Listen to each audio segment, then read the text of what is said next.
107 पढ़ लिया क्या हमने? 108 तो पढ़ लिया हमने, 109 भी पढ़ लिया हम लोगों ने, 110 भी पढ़ लिया हम लोगों ने। इससे कुछ पहले छूटा तो नहीं हुआ है? 96 क्या है क्या तो बताओ? एजीएम 97 पढ़ा हम लोगों ने। ट्रिब्यूनल के पास पावर है क्या बुलाने का? एजीएम 98 पढ़ा हम लोगों ने।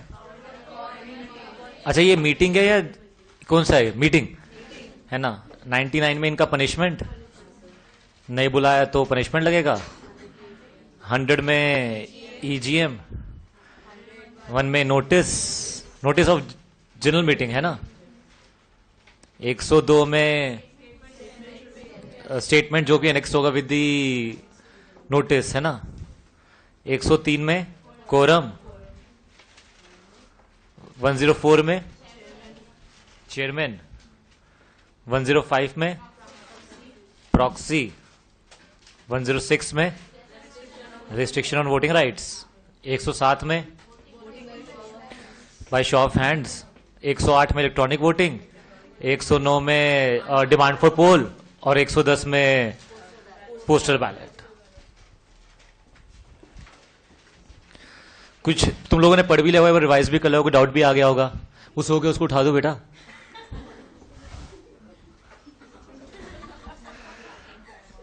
शाबाश बेटा, इसे कहते हैं ब्रेक का सही इस्तेमाल। खाया भी और सो भी गए। अच्छा अभी और बोलो, मुझे कोई डाउट बोलोगे तुम लोग? हाँ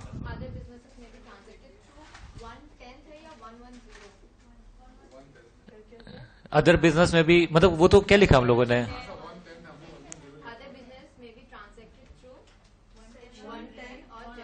हाँ 110 110 वो तो 110 तो हो जाएगा ना अगर ऐसा होगा तो। 110 110 section. Next time Hindi use कर लूंगा, मेरी हिंदी भी दुरुस्त है।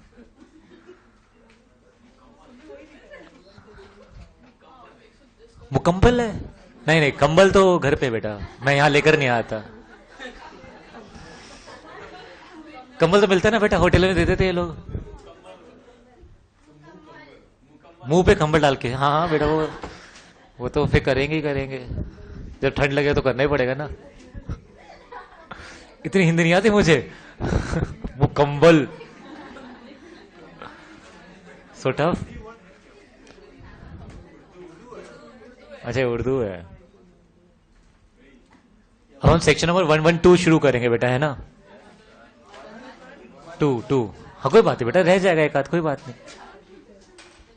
112 ये लाइन वाइज देखो ना। 96 AGM, 97 power of tribunal to.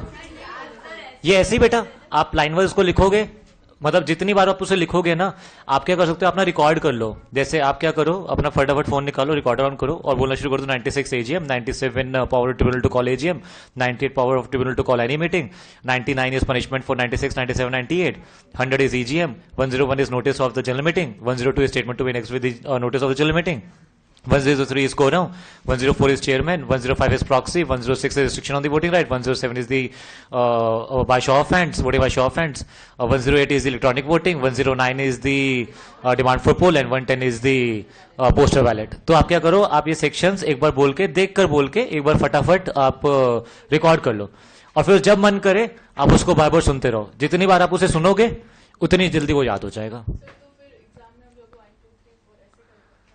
नहीं वो तो बेटा अब एक दो बार आप ऐसे करोगे, फिर तो उसके बाद आपको चैप्टर वाइज तो फिर थोड़ा थोड़ा रिकॉल होने लग जाएगा ना अपने आप ही।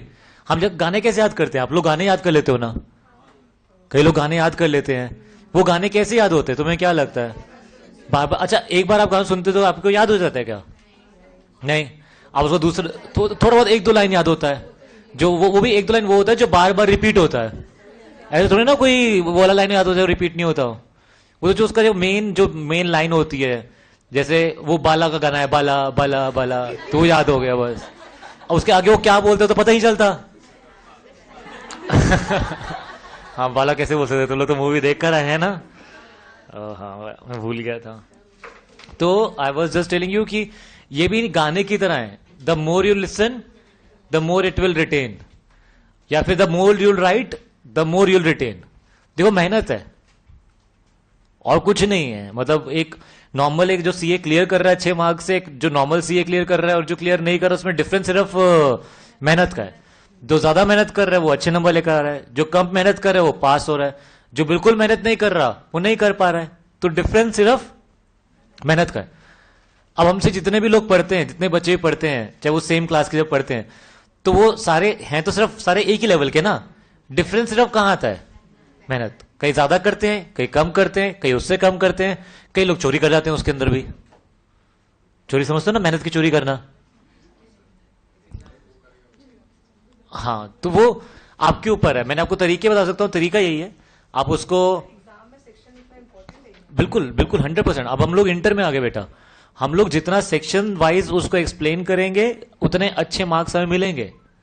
और ये देखो, दिस इज द हैबिट जो मुझे लगता है फाउंडेशन में मैं खुद बच्चे को मना करता हूं मत याद कर सेक्शन, फिर भी उसके अंदर ना कुछ ऐसे 2-4 प्राणी रह जाते हैं जो कि अलग लेवल के दिमाग रखते हैं, वो उसको भी याद कर लेते हैं। ऐसा होता है। मैं फाउंडेशन में कुछ लोग होते हैं जैसे मेरे पास आते हैं, सर अपने सेक्शन करें, मैं नहीं जरूरत नहीं है। अच्छा फिर कुछ टाइम बाद अरे मैंने तो याद कर लिया। मैंने कहा ओके अच्छा है। अच्छा मैं मना नहीं करता मत करो, करना जरूरी है, नहीं फाउंडेशन लेवल तक मैं खुद बोलता हूं कोई बात नहीं।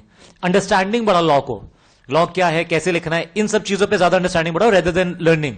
लेकिन जब आप इंटर में आ गए हो तो आई थिंक आप थोड़ा थोड़ा डेवलप करो habit of retaining the things now, ताकि फाइनल में जाके वो और ज्यादा बढ़ जाए। क्योंकि आपका रिटेनिंग पावर ऐसा, अच्छा आप जब फाइनल में आओगे तो फाइनल में डायरेक्ट टैक्स में, इनडायरेक्ट टैक्स में, जीएसटी जिसे हम कहते हैं, उसके अंदर हर बुक के अंदर लॉ में 200 केस लॉज हैं जो आपको याद करने पड़ते हैं। जैसे अभी तो हम सिर्फ केस लॉज पढ़ते नहीं है, पढ़ते नहीं इन द सेंस जैसे हम लिखे सेल्लमन वर्सेस सेल्लमन पढ़ लिया या 2-4 और पढ़ लिए।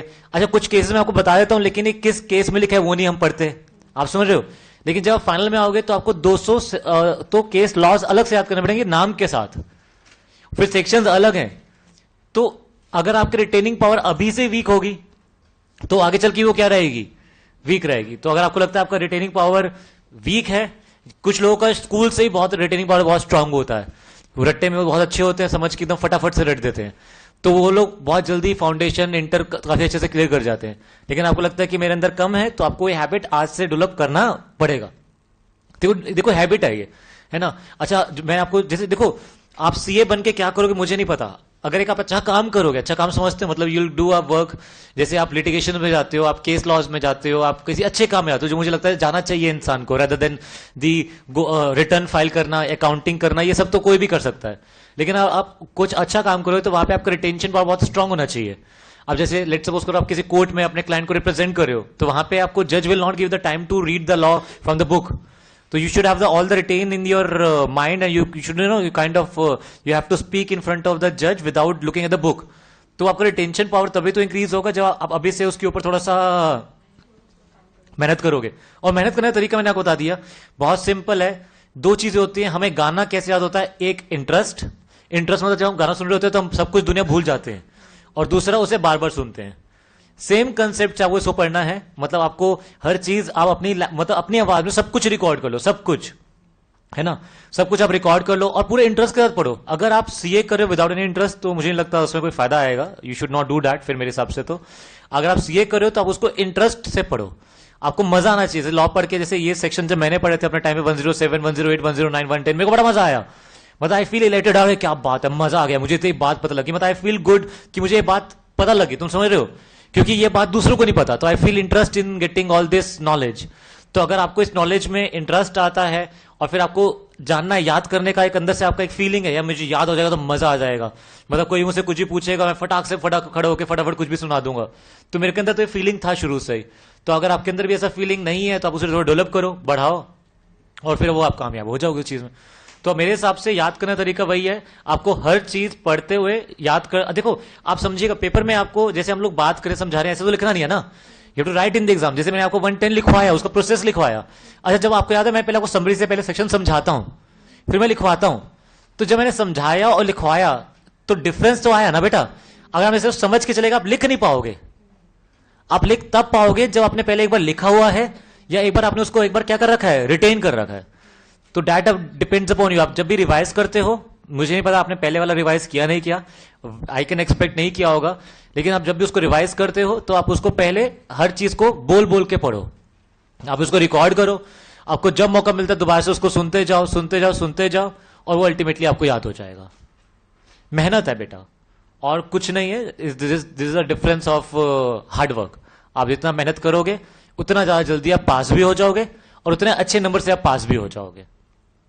ये तो नॉर्मल आप स्कूल में भी देख लो, आप 10th में थे, 9th में थे, 8th में थे, वहां पे ये डिफरेंस था ना, एक बच्चा लास्ट आता है और एक बच्चा फर्स्ट आता है, उसमें डिफरेंस क्या है? Difference of the person getting the lowest rank and the highest rank, difference क्या है? अच्छा, क्या उनका माइंड डेवलप क्या अलग अलग है? डेवलपमेंट ऑफ माइंड अलग अलग है? नहीं बेटा, ऐसा नहीं, नहीं नहीं, everyone has the same level of mind. अगर आप बेटा, मैंने आपको शायद पहले ही बताया होगा, पता नहीं तुम लोग ये चीज को अप्रिशिएट करते हो नहीं करते। अगर एक बंदा, जिसे हम स्पेशल चिल्ड्रंस बोलते हैं, उनके पास उल्टा दिमाग ज्यादा होता है, उनका मोटिवेशन लेवल अलग होता है। मैंने शायद बताया था, बात करी थी पहले ये बात। आप कभी ये मत सोचो कि आपका दिमाग उतना लेवल का नहीं है जितना लेवल का दूसरा है, ऐसा नहीं है। इट्स जस्ट कि हम उस चीज को ना अप्रिशिएट नहीं करते जो होता है हमारे पास, हम सिर्फ उसको अप्रिशिएट करते हैं जो हमें दूसरों में दिखता है। उसने उसको ऐसे उस समय नहीं बनाया, उसने भी उसके लिए पहले मेहनत करी है। आप समझ रहे हैं? आप मुझे आज देख रहे हो एक सक्सेसफुल पर्सन की तरह, मैंने बोल दिया अपने आप को, पता नहीं हूं या नहीं हूं, बट आप मुझे आज देख रहे हो एज सक्सेसफुल पर्सन की तरह, लेकिन मेरा जर्नी अगर तुम पीछे देखोगे तो क्या ऐसा ही था जैसे मैं आज हूं? ऐसा नहीं हो सकता ना। अगर आज मैं यहां पे खड़ा, जैसे लेट सपोज करो I am earning 1 lakh rupees, मैं मान के चलता हूं, एग्जांपल ले लिया, मैं 1 लाख रुपए साल भर का कमा रहा हूं। तो अगर मैं 1 लाख साल भर का कमा रहा हूं तो उसके पीछे एक जर्नी है ना बेटा। आज मैं क्यों कमा रहा हूं, तो every one has a journey behind. अब जैसे वो है, क्या नाम है उसका, यूसेन बोल्ट है, यूसेन बोल्ट, राइट। उसमें क्या पता है, एक दिन इंटरव्यू उसने बोला कि आपने इतने मिनट्स में ही आपकी वेल्थ इतने करोड़ हो गई। तो वो बोल्ट ना बड़ा पागल हो गया, कह रहे तुम क्या पागल हो क्या? वो कहता ऐसा क्या पूछ लिया मैंने? कह रहा है आप सिर्फ वही ये देख रहे हो कि मैंने इतनी रेस जीती, उस रेस में इतने मिनट्स मैंने जीत के इतने रुपए कमा लिए। कह रहा उसके लिए जो मैंने पीछे मेहनत करी वो कौन देखेगा यार? मतलब मैंने पूरा दिन रात उसमें लगाया, वो कौन देखेगा? अगर आज मैं तुम्हारे आगे 400 मीटर में इतना रेस फटाफट करके जीत जाता हूं, तो मैं आज ऐसे जीत रहा हूं या फिर मैंने इसके लिए बहुत मेहनत करी है? बहुत मेहनत करी है। ये स्किल्स होते हैं जो आप, जैसे अब जैसे आपने बोला कि उसमें उसमें स्किल ज्यादा है, तो उसने उस चीज के ऊपर क्या करा है? मेहनत की है, मेहनत की, वर्क की है। तो आप ये नहीं बोल सकते यार, अब जैसे लेट सपोज करो, एक जैसे मैं हूं, मैं आज पढ़ा रहा हूं, मुझे पढ़ाते हुए 5 साल हो गए, 6 साल हो गए, और एक है जिसको पढ़ाते हुए, जैसे रमेश सर हो गए, उनको पढ़ाते हुए 20 साल हो गए, मेरे से ज्यादा टाइम हो गया। तो उनका अर्निंग, उनका रेपुटेशन मेरे जितना होगा, मेरे से ज्यादा होगा, क्या होगा? अच्छा, आज मैं देखूंगा रमेश सर इतना वहां पहुंच गए हैं, तो क्या मैं उनके पीछे जर्नी भूल जाऊंगा क्या? वो उसने ऐसा तो है नहीं, उन्होंने बस भैया उन्होंने बोला बैच लॉन्च कर रहे हैं सीए का, आगे भैया 100 बच्चे बैठ गए, ऐसा हुआ क्या? ऐसा नहीं हो ना। अगर आज मैं सोचूं मैं भी ऐसे ही करने बैठ जाऊंगा, मेरे को भी उतना ही सक्सेस लेवल मिल जाएगा, तो मिलेगा नहीं मिलेगा? नहीं मिलेगा ना। उसके पीछे उन्होंने काम करा है, मेहनत करी है। तो आप समझ रहे हैं नहीं समझ रहे? मतलब आप समझना चाह रहे हैं मैं क्या समझाना चाह रहा हूं? मतलब मुझे भी नहीं समझ में आ रहा मैं क्या बोल रहा हूं, लेकिन आप समझ रहे हो, आप नहीं समझ रहे, मुझे नहीं पता। समझ गए ना? तो it's all your hard work. कितना आप अपनी तलवार को अपने हथियार को शार्प करते हो, वो आपके ऊपर है। जितना आप उसे शार्प करो उतना वो शार्प हो जाएगा। आप दूसरों को देखते रहो उसके बड़ा शार्प है तो मुझे हरा देगा, वो तो हरा ही देगा। लेकिन उसने ऐसे नहीं शार्प तलवार ही लेकर आया था, वो उसने भी उसके लिए मेहनत करी घर बैठ के। फैक्ट है यार। अच्छा, राम जी युद्ध जीत गए, तो राम जी के एकदम फटाफट युद्ध जीत गए थे क्या?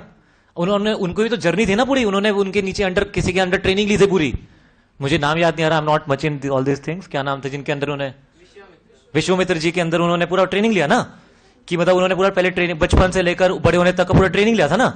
अच्छा, अर्जुन है जैसे, अच्छा अर्जुन ने सीता महाभारत में तलवार उठा लिया था, क्या कहते हैं, सॉरी तलवार बोलते मैंने, क्या बोलते हैं उसको, बो एंड एरो, मतलब तीर कमान। तो क्या उन्होंने सीधा महाभारत में उठाया, आजा भाई कहा है, हाँ ले ठा लग गया, जीत गया मैं? ऐसा नहीं हुआ ना। उन्होंने भी तो उसके लिए पहले एक जर्नी तय करी ना, तो वो जर्नी तो यू हैव टू पास। आप उस जर्नी के बिना तो वहां नहीं पहुंच जाओगे ना। तो ये डिफरेंस है, the more you'll sharp your self the more you'll get success. बाकी आप लोगों के ऊपर है, मतलब मैं ज्यादा डांटता नहीं, तुम्हें पता है। सेक्शन 112 112 ओके, क्या बोला मैं समझा नहीं। बाद में कर लेंगे। 112 लिखेंगे बेटा हम लोग, लीगल रिप्रेजेंटेटिव। सेक्शन 112 है बेटा, लीगल रिप्रेजेंटेटिव। भैया मेरा ना फोन पड़ा होगा बाहर, वो एक बार चार्ज पे बुला देना। 112 is legal representative of governor और president. 112 is legal representative of governor और प्रेसिडेंट। अच्छा, जो गवर्नर होते हैं, governor I am talking about the state governor, हर स्टेट का गवर्नमेंट गवर्नर होते हैं, पता ना आप लोगों को? आपके स्टेट के गवर्नर का क्या नाम है आपके स्टेट के?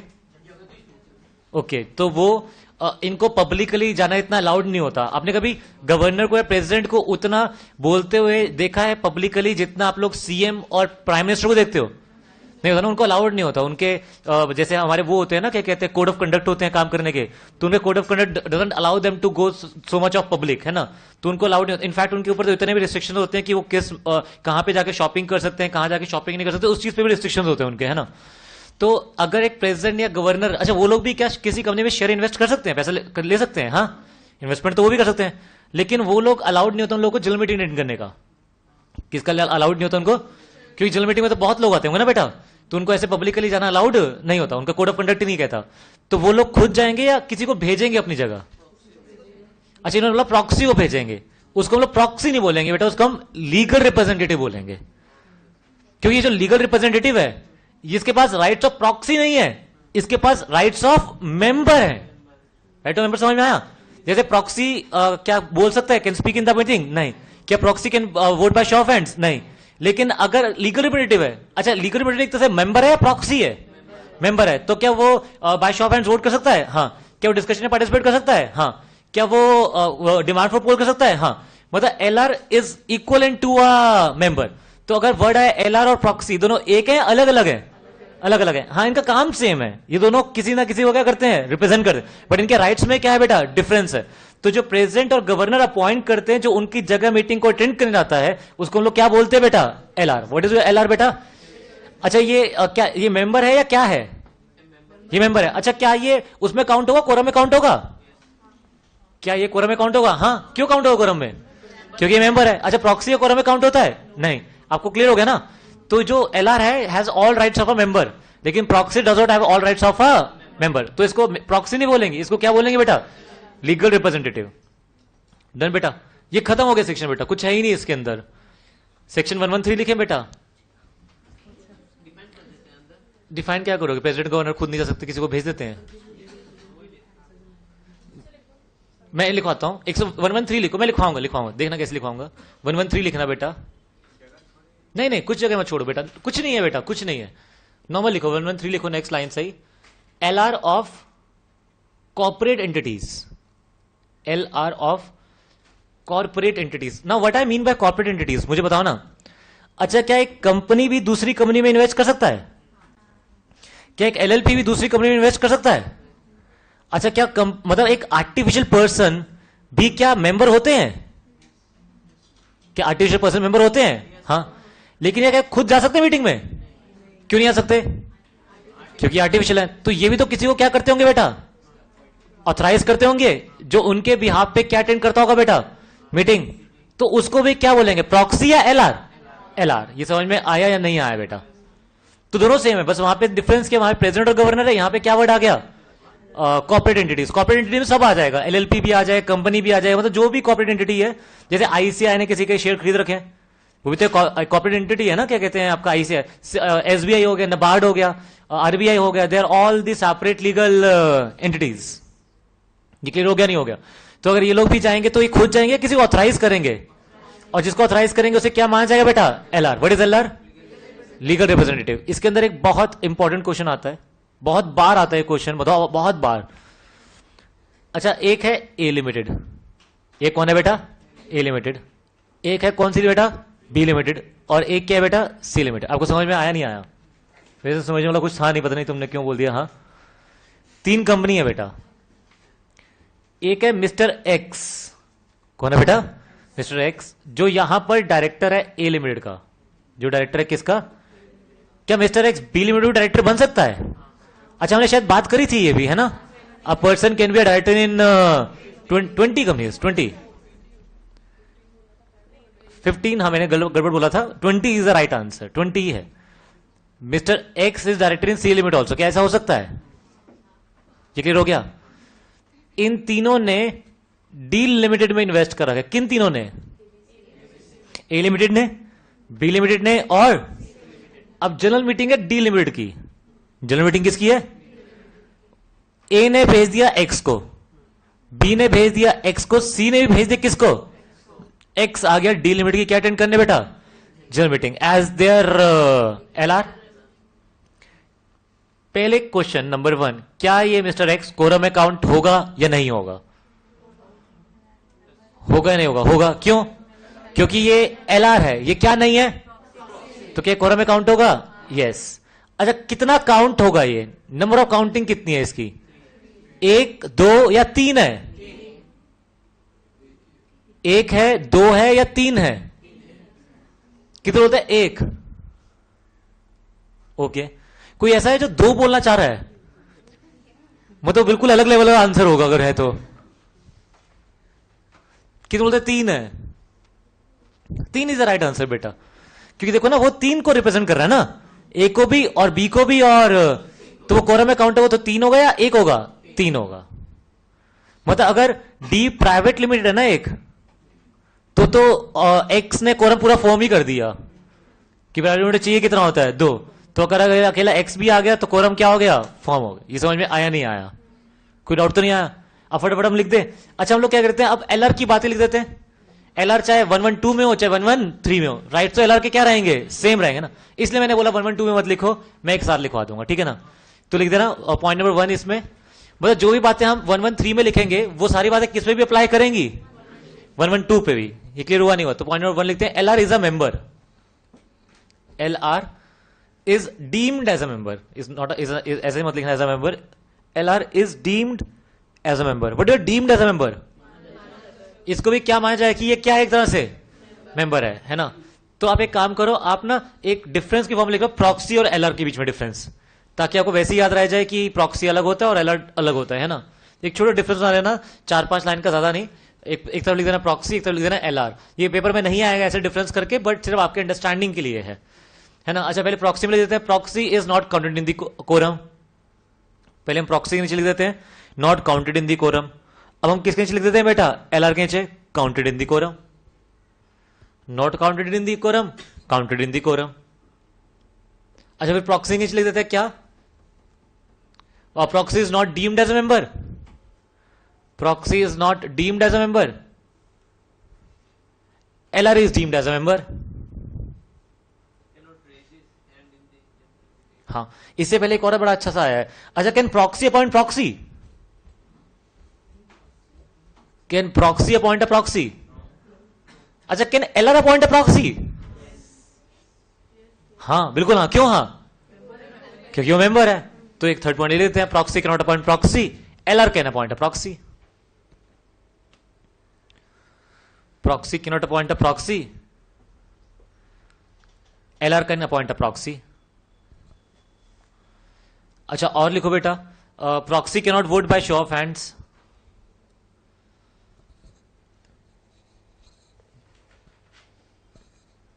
Proxy can not vote by show of hand. वहां पे एलआर क्या कर सकता है? LR can vote by on show of hands, है ना? LR can vote by show of hands, है ना? और proxy does not have a right to speak, LR has a right to speak.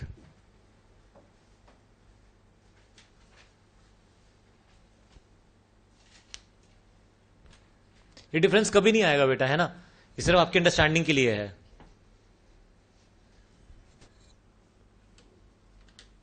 अगर पेपर में आके आ जाए ना बेटा, उस दिन मैं कह रहा हूं सीए छोड़ देना बेटा तुम लोग। कोई फायदा नहीं बेटा सीए करने का, फिर अगर ऐसे क्वेश्चन पूछ रहे आईसीआई। बेटा पेपर एवरेज है, कोई पेपर उठा लो, इस बार का, पिछली बार का, इससे पिछली बार का, पेपर एक एवरेज है। मतलब एक एवरेज बच्चा भी 60 मार्क्स का पेपर तो नॉर्मल अटेम्प्ट कर सकता है, ऐसे ही पेपर आता है। आपको, मुझे मेरे हिसाब से सीए में आपको मेहनत करनी पड़ती है फेल होने के लिए, मेरे हिसाब से मेहनत फेल होने के लिए। हाँ, मेहनत करनी पड़ेगी ना, वो घूमने जाना पड़ेगा, आपको सोशल मीडिया पे ज्यादा घूम आना पड़ेगा, दोस्त ज्यादा बनाने पड़ेंगे, आपको बहुत मेहनत करनी पड़ेगी उसके लिए। आप नॉर्मली पढ़ोगे ना, पास हो जाओगे। बेटा मेहनत करते हैं लोग, दोस्त बनाते हैं, घूमने जाते हैं, सोशल मीडिया पे आते हैं। अच्छा कितने लोगों से तो पूछ लेना जिन जो भी आज तक देखो, अगर फेल हुए ना जो बच्चे, देखो not to hurt any one feeling, इसके अंदर से 3 या 4% तो ऐसे भी होते हैं जो मेहनत करते नहीं हो पाते हैं। उसके रीजन सब कुछ और होते हैं, कुछ और समझते हो। जैसे वो बच्चा पेपर में जाके नर्वस हो गया, पेपर से पहली बड़ा नर्वस था, लिख नहीं पाया, उस समय याद नहीं आया, तो ये तो होगा ही होगा बेटा, ये तो इसको तो God can not also help, ये तो होगा। बाकी हाँ मेरे हिसाब से 95% बच्चे तो मेहनत करते हैं बेटा फेल होने के लिए। मजे मारना, घूमना फिरना। अब जैसे मैं नाम तो नहीं लूंगा, अब मैं बच्चों को देखता हूं, वो लोग क्या करते हैं कि पेपर के टाइम के भी, मतलब तुम बिलीव करना, वो अपना इंस्टाग्राम पे स्टोरीज डालते हैं जब पेपर चल रहे हैं। और मैंने गुवाहाटी में ही पिछले बैच में ही देखे हैं। हाँ मतलब जिस टाइम जब एग्जाम्स अभी चल रहे थे तो वो इंस्टाग्राम पे अपनी स्टोरीज अपडेट कर रहे थे कि मैं इधर घूम कर आया, मैंने ये किया, मैंने वो किया। हाँ एग्जाम के बेटा, हाँ बेटा एग्जाम के अंदर तो मतलब एग्जाम को बिटली होगा ना बेटा, मतलब एग्जाम पेपर वाले दिन नहीं, मतलब एग्जाम देते थे नहीं, मतलब जैसे आज कल एग्जाम है तो आज स्टोरीज डालने, ये वाला टाइप। तो अच्छा वो मेहनत कर रहा है फेल होने के लिए, या वो मेहनत नहीं कर रहा फेल होने के लिए? वो मेहनत कर रहा है, तो वो मेहनत करते बेटा लोग, तभी होते बेटा, ऐसे नहीं होता है ऐसा कि मतलब पढ़ने वाला बच्चा कहाँ फेल होगा यार, वो तो पास ही होगा ना, वो तो मेहनत की है, भगवान उसे फल देगा, क्यों भगवान उसका गलत करेगा। हाँ हम लोग कहाँ पढ़ रहे थे बेटा? अच्छा 112 पूरा हो गया हमारा बेटा, 113 हमारा पूरा हो गया बेटा। अच्छा ओके, तो हम लोग क्या शुरू करें बेटा? 114।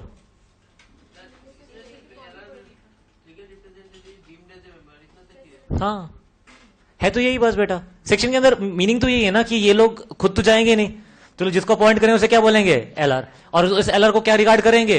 मेंबर। जो एक राइट नॉर्मल मेंबर के पास होते हैं वही सारे राइट किसके पास होते हैं? एलआर के पास। है तो सेक्शन ही बस। बाकी वो क्वेश्चन कैसे आता है मैंने आपको बता ही दिया कि वो 3 कंपनीज का एक ही बंदा रिप्रेजेंट करने आएगा, उसको 3 काउंट करेंगे, काउंट करेंगे 3 करेंगे, वो केस स्टडी आ जाएगा आपका। अब क्या लिखेंगे बेटा? 114 है O R and S R, O R and S R. What is O R बेटा? Ordinary resolution. और व्हाट इज एस आर बेटा? Special resolution. आप नॉर्मल पॉइंट नंबर 1 लिखना O R. What is O R बेटा? Yes is more than no. हां ज्यादा है किससे? ना से। Yes is more than no. हुई इज मोर देन नुई। हुई, हुई तो बोलते, तुमने तो है समझ में, हाँ को हुई बोलते हैं।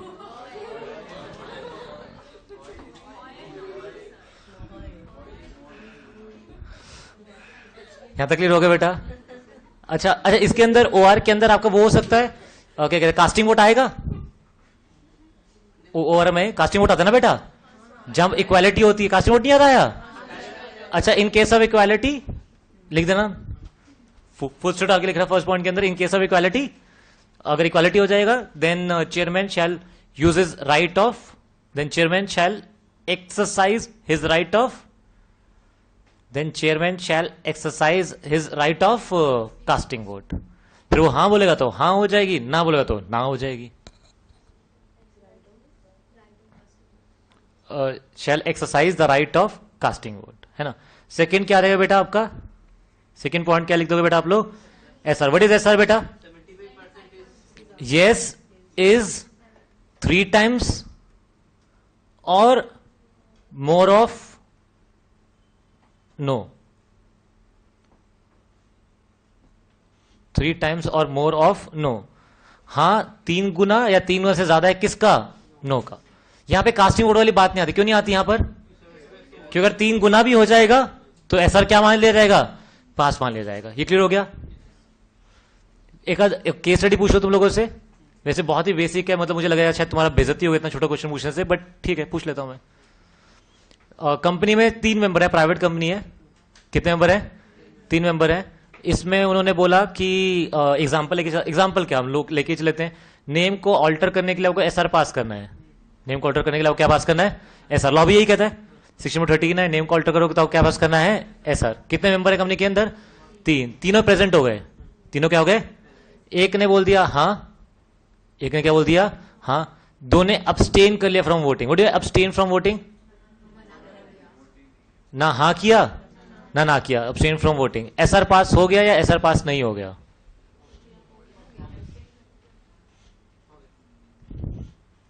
क्या मान जाएगा? एसआर पास जो करना था वो हो गया, वो नहीं हुआ। क्वेश्चन समझ में आ रहा है आपको? 3 लोग हैं बेटा, सिर्फ एसआर पास करना है। एक ने हाँ बोल दिया, 2 ने वोट ही नहीं किया। तो क्या एसआर पास हो गया या नहीं हो गया? कितने बोलते हो गया?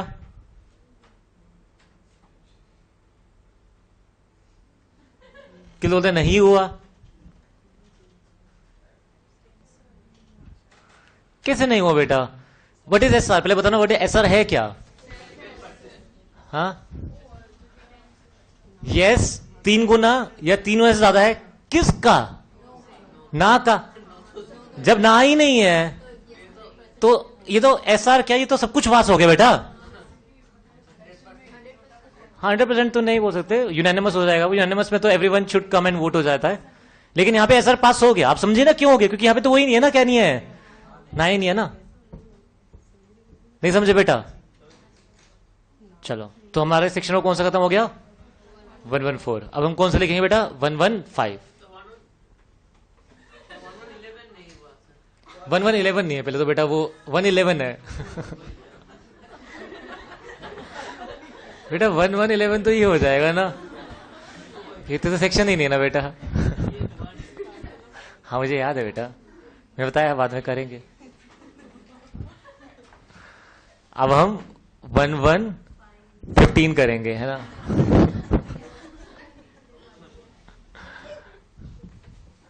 लिख दिया तुमने? 115 लिखा बेटा। इसका नाम है स्पेशल नोटिस। Special notice. अच्छा, ये नोटिस नहीं है, ये क्या है बेटा?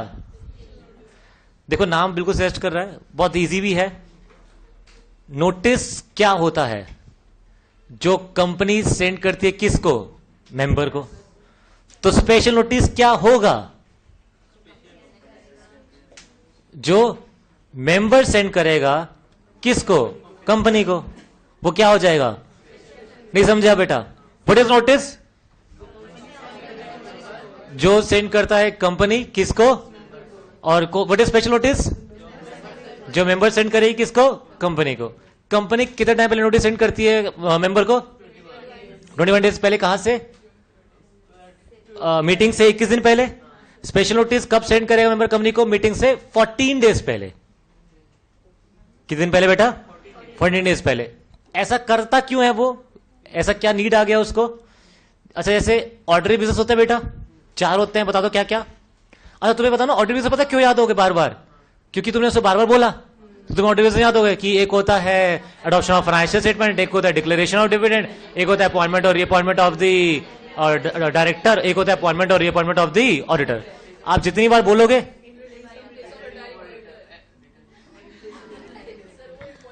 जितना ज्यादा बार आप बोलोगे उतनी बार आपको याद हो जाएगा। हाँ, ऑर्डर बिजनेस। कौन सा बिजनेस बेटा? अच्छा, ऑर्डर बिजनेस में बड़े ध्यान सुनना, हमने लिखा कि हम मिस्टर साहिल को रीअपॉइंट करेंगे एज डायरेक्टर। ये लिख दिया ऑर्डर बिजनेस में कि मिस्टर साहिल को रीअपॉइंट करेंगे एज व्हाट? As director. ये लिख के कंपनी ने नोटिस भेज दिया। कितने दिन पहले नोटिस भेज दिया? कौन था बेटा 14 डेज वाला? कौन था? आवाज है मुझे 14 डेज। अच्छा फिर ठीक है। तो कंपनी ने नोटिस सेंड कर दिया किसको? मेंबर को। कितने दिन पहले सेंड कर दिया? 21 दिन पहले सेंड कर दिया कि भैया नोटिस ले लो, और उसमें लिख दिया कि मिस्टर साहिल को क्या किया जाएगा? रीअपॉइंट किया जाएगा एज डायरेक्टर। तो कोई ना कोई मेंबर होगा जिसको लगा अरे ये कैसे हो गया? नहीं, ऐसा होने का नहीं। अच्छा, मैं वहां पे जाकर शोर मचाऊं या पहले ही शोर मचा दूं मैं? देखो 2 तरीके हैं। वहां पे शोर मचाएंगे, हो सकता है हमें कोई इग्नोर कर जाए। पहले शोर मचाएंगे तो लोग हमें सुनेंगे, तो इसलिए मैं कंपनी को स्पेशल नोटिस भेजूंगा। क्या स्पेशल नोटिस में क्या लिखूंगा? कि जो आप ये बोल रहे हो ना कि इसको क्या किया जाए? रीअपॉइंट। मेरे हिसाब से इसको रीअपॉइंट करना नहीं चाहिए। अच्छा अभी आप बोलोगे सर इसमें शोर कहाँ मचा, आपने तो सिर्फ कंपनी को बता दिया। तो स्पेशल नोटिस सेंड करता है, मेंबर करता है कंपनी को 14 डेज पहले। कितने दिन पहले? और जैसे कंपनी के पास स्पेशल नोटिस आ गया ना, तो कंपनी को वो नोटिस सर्कुलेट करना है सारे मेंबर्स को मीटिंग से 7 दिन पहले। तो शोर मचा, शोर नहीं मच गया? मच गया। पर्पस? नहीं नहीं नहीं नहीं, 1% ऑफ द वोटिंग राइट होने चाहिए आपके पास बस। हाँ, आपके पास 1% ऑफ द वोटिंग राइट्स है कंपनी के, आप एलिजिबल हो, आप क्या सेंड कर सकते हो? Special notice. ठीक है ना, आप स्पेशल नोटिस सेंड कर दोगे। अच्छा 4 पर्पस है इसके। आप चाहते हो वो वाला डायरेक्टर रीअपॉइंट ना हो, आप चाहते हो उसके जगह कोई और अपॉइंट हो, आप चाहते हो वो वाला ऑडिटर रीअपॉइंट ना हो, आप चाहते हो उसकी जगह कोई और अपॉइंट हो। जैसे यहां पे वो लिख भी सकता था मिस्टर साहिल की जगह, Mister Sahil I think is not a particular person जो अपॉइंट होना चाहिए, तो I will recommend Mister Arun to be the director of the company. ये समझ में आया नहीं आया? तो ऐसे करके you can just write the special notice to the company. ये क्लियर हो गया? तो अच्छा अगर कंपनी को स्पेशल नोटिस मिल गया तो कंपनी क्या करेगी? मीटिंग से 7 दिन पहले वो सर्कुलेट कर देगी टू ऑल दी मेंबर्स कि ऐसे ऐसे करके एक बंदे ने बोला है, तो आप सोच के आना। अच्छा अगर उसने बोल दिया तो वही होगा, या वो होगा तो वो जो रेजोल्यूशन पास होगा तो वो जो रेजोल्यूशन पास, ये तो बस सिर्फ वो बचाना है, क्या कहते हैं, शोर मचाने वाली बात है। तो 115 कुछ नहीं, इज जस्ट शोर मचाना। नहीं नहीं एनीथिंग, हाँ मतलब इसका पर्पस वही चाह रहे हैं, क्या कहते हैं, ये वाला डायरेक्टर पॉइंट होना चाहिए, मना कर दो, इसकी जगह ये होना चाहिए, किसी को रिकमेंड भी कर दो, ये वाला ऑडिटर रिपोर्ट नहीं होना चाहिए, इसकी जगह ये होना चाहिए। जनरली इस 4 काम के लिए आप स्पेशल नोटिस देते हो। नहीं नहीं बाकी के लिए कुछ नहीं, या फिर वो वाला चीज बिजनेस के लिए जो आर्टिकल्स में लिखा है, बस इन 5 के लिए you can give the special notice, और किसी सर्कमस्टेंस में स्पेशल नोटिस दे नहीं सकते। तो वहां जाके मना करे, वहां जाके शोर मचाए फिर, मतलब हर जगह शोर थोड़ी मचाने देंगे, मतलब कुछ जगह दी उन्होंने शोर मचाने की, बस वहीं शोर मचाओ, बाकी जगह शोर मचाने की मचाना है तो कहां पर आओ?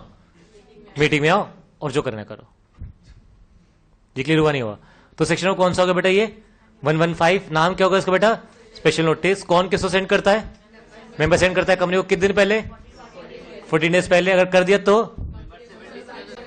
और ये करने के लिए आपके कितने % वोटिंग राइट्स होने चाहिए? 1% वोटिंग राइट है तो आप ऐसा कर सकते हो, नहीं तो आप ऐसा नहीं कर सकते। ठीक है ना, 1% और more of the voting rights. तो लिख दे बेटा व्हाट इज स्पेशल नोटिस। दोनों चलेगा, सिंगली भी एग्रीगेटली भी। जैसे मेरे पास 0.5% है, इनके पास 0.8% है, तो हम लोग दोनों मिलकर भी क्या दे सकते हैं बेटा? Special notice. तो हम क्या लिखेंगे बेटा? स्पेशल नोटिस लिखते हैं। Point number 1, send by the member to the company, send by the member to the company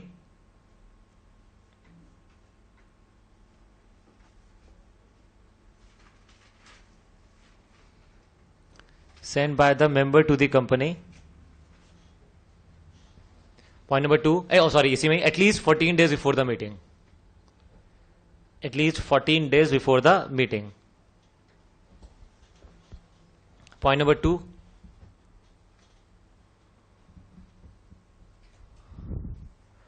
member having 1% of the voting right, 1% or more of the voting right, member having 1% or more of the voting right, और है and नहीं, और holding share of ₹5 lakhs और मोर, और holding share of ₹5 lakh और मोर। 5 लाख और मोर समझ में आ गया ना?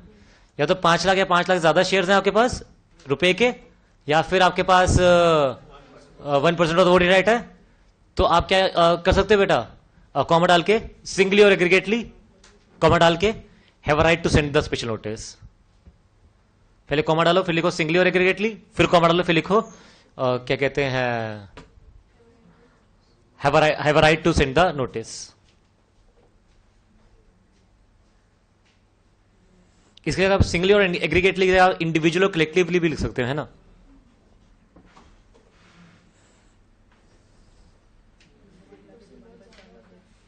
ठीक है। अच्छा उसके बाद अगर कंपनी को मिल गया तो कंपनी क्या करेगी बेटा? तो पॉइंट नंबर जो भी बनेगा, 3rd बनेगा, 4th बनेगा, कौन सा बनेगा? 3rd। Company shall at least 7 days before the meeting, company shall at least 7 days of the meeting. इसको 2 पार्ट में डिवाइड कर देना। Send this special notice to every member, या सर्कुलेट भी ले सकते हो वर्ड सेंड की जगह। Circulate such special notice to every member, circulate such special notice to every member.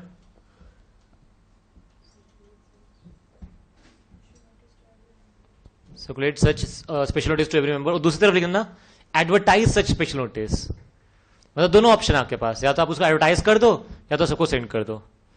और एडवर्टाइजमेंट के लिए लिखना एडवर्टाइज इन 2 न्यूज़पेपर, एडवर्टाइज इन 2 न्यूज़पेपर। उसको फिर 2 पार्ट में डिवाइड कर देना। आपको बताइए क्या क्या, एक इंग्लिश और एक वर्नाकुलर। और इन दोनों के नीचे आएगा having circulation in a state, having circulation in the state. दोनों, इंग्लिश के अंदर भी वर्नाकुलर की भी, दोनों के अंदर आ जाएगा having circulation in the state. मतलब ऐसा न्यूज़पेपर जिसका पूरा स्टेट में नाम वो जा रहा है, जाता है।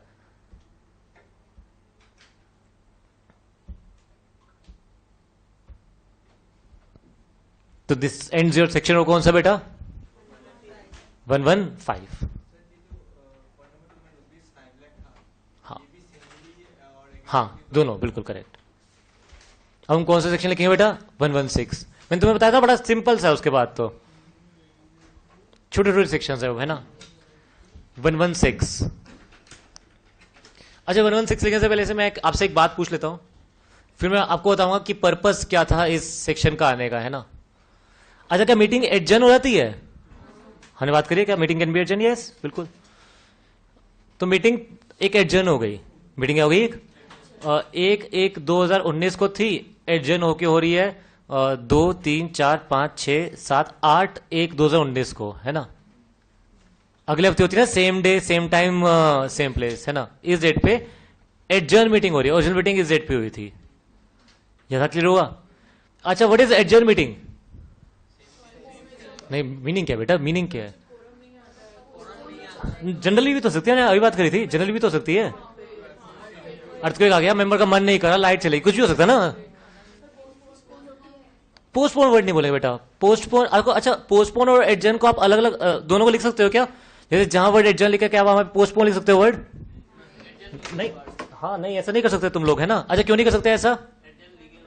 नहीं नहीं, लीगल वर्ड नहीं बेटा, मीनिंग अलग अलग है। पोस्टपोन का मतलब होता है टाइम से पहले ही मना कर देना, नहीं समझे। जैसे आपका आज का क्लास 7 बजे था और 7 बजे से पहले आपको 6 बजे ही बता दिया गया कि आज क्लास नहीं है, तो ये और क्लास हुई कल होगी, ये पोस्टपोन है एडजर्न है? ये पोस्टपोन है। आप 7 बजे आ गए, फिर आपको बोला आज क्लास नहीं होगी, कल होगी क्लास, तो ये एडजर्न है। जो टाइम स्पेसिफाइड होता है उसके बाद आगे जाता है तो वो एडजर्न होता है, टाइम से पहले आप उसको आगे कर देते तो वो पोस्टपोन होता है। तो you can not write as synonyms, है ही नहीं सिनोनिम्स, दोनों बोथ हैव अलग डिफरेंट मीनिंग, है ना। अच्छा, ये होगी ओरिजिनल मीटिंग। ये क्या होगी बेटा आपकी? अच्छा, adjourn meeting is nothing but continuation of the original meeting। जो यहां नहीं हो पाया वो यहां हो जाएगा, यही तो है बस।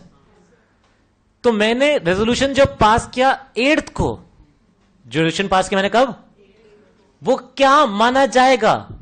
कब पास हुआ?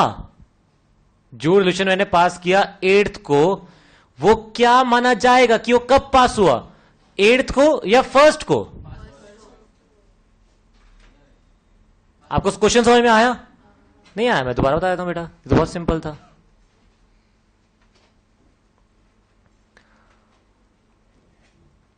क्या था?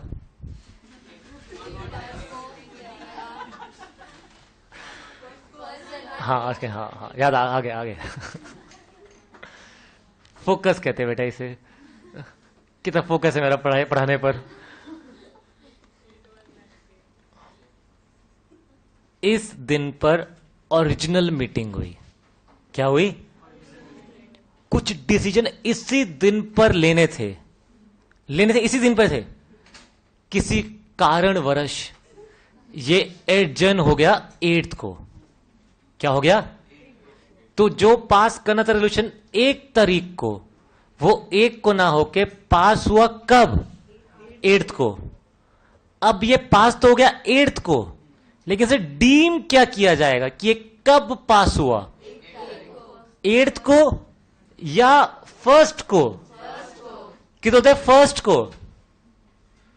इसीलिए बेटा सेक्शन बना 116, उसने क्लैरिफाई किया जब पास हुआ वो 8th को, तो मान जाएगा वो 8th को ही हुआ ना, क्योंकि उसे पता था लोग एक्स्ट्रा दिमाग लगाएंगे। नहीं नहीं, ये पास तो हुआ है 8th को, लेकिन ये होना चाहिए था उस दिन को, तो ये आज नहीं हुआ, ये हुआ तो कब था? 1 को। आधा तो नहीं होगा, देखो बेटा, आधा नहीं हुआ होगा डिसीजन। ऐसे हुआ होगा 4 में से 2 उस दिन हो गए होंगे, 2 इस दिन हुआ होंगे ना, तो 2 इस दिन को माने जाएंगे हुए, 2 इस दिन को माने जाएंगे हुए। मतलब जो डिसीजन जिस दिन पे पास हो रहा है उसी दिन माना जाएगा पास हुआ है। नहीं समझे तुम? इसलिए सेक्शन नंबर क्या बना बेटा? 116। नहीं तो बनाने की जरूरत ना पड़ती इसको। मतलब लॉ भी कितना सोचते हैं हमारे जैसे, है ना? अगर लो अर्जेंट मीटिंग में पास हो गया ना, लोग पता क्या सोचेंगे? ये उसी दिन का पास हो गया। आप समझो ना, मैंने आपको आपको बोला यार आज हम लोग इतने सेक्शन तक ही पढ़ते हैं, 11 कहां तक? 112। हे भगवान भला कर दे बेटा, मैं पढ़ा रहा हूं, कुछ तो शर्म कर ले बेटा। 116 पढ़ रहे हैं हम लोग। मैंने बोला 116 तक मैंने आपको पढ़ा दिया, और मैंने बोला अब मैं इसको एडजर्न करके कल पढ़ाऊंगा आपको बाकी सेक्शन। एग्जाम्पल है बेटा, भाग मत जाना। तो मैंने आपको बोला कि बाकी एडजर्न करके कल पढ़ाऊंगा बाकी सेक्शन। तो अब बाकी सेक्शन में आपको कब पढ़ा है? कल पढ़ा है या आज पढ़ा है? कल ही तो पढ़ा है ना। अब ऐसे बोल सकते पढ़ाना था कल, पढ़ाया है आज, तो मैं समझ लो मैंने समझा है कल। नहीं होगा ना ऐसा? नहीं समझे तुम लोग? चलो, तो 116 बहुत छोटा सा सेक्शन है। Resolution passed at a adjourn meeting, नाम है ये, resolution passed at adjourn meeting. Resolution pass हुआ किस मीटिंग पे? एडजर्न मीटिंग में। अब नॉर्मल एक लाइन में इसके अंदर लिख देना, बस कुछ नहीं इसके अंदर, सिर्फ एक ही लाइन है। कब माना जाएगा कि पास हुआ है? Will be regarded as passed at the adjourn meeting. Normal line में लिख देना बस, एक नेक्स्ट लाइन में। अब will be regarded as passed at the adjourn meeting, will be regarded as passed at the adjourn meeting। जो adjourn meeting में पास हुआ है तो उसे मानेंगे कि adjourn meeting में पास हुआ है। ये क्लियर हुआ नहीं हुआ? मुझे आज आपको पिज्जा खिलाना था, मैं बोला कल खिलाऊंगा, फिर मैंने कल खिलाया, तो आप क्या assume करो, मैंने आपको कल खिलाया या आज खिलाया? कल ही तो खिलाया है ना, आज कैसे मान लोगे तुम? कल, कल बेटा कल, फिर कल आएगा वो कल हो जाएगा, फिर वो कल कल हो जाएगा, और वो कल कभी नहीं आएगा बेटा, कल काल में कन्वर्ट हो जाएगा। अब बेटा वही तो तुमने कहा जैसे कल करे तो कल कर, करना है तो कब? कल ही कर। सेक्शन 117 लिखेंगे बेटा हम लोग।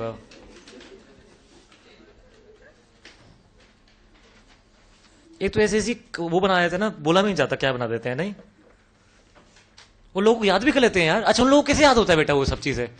अब जैसे कि जिसको याद हुआ आज करे सो कल कर, कल करे सो आज,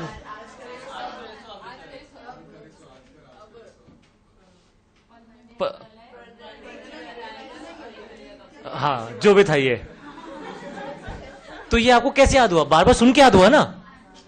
जैसे आपने मम्मी ने बोला बेटा आज रूम साफ कर दे, नहीं कल, फिर मैंने वो डायलॉग बोला होगा, कल करे सो आज कर, आज करे सो अब, पल में भरली हो जाएगी, बहू कब लेकर आएगा तो कल, मतलब जो भी था वो।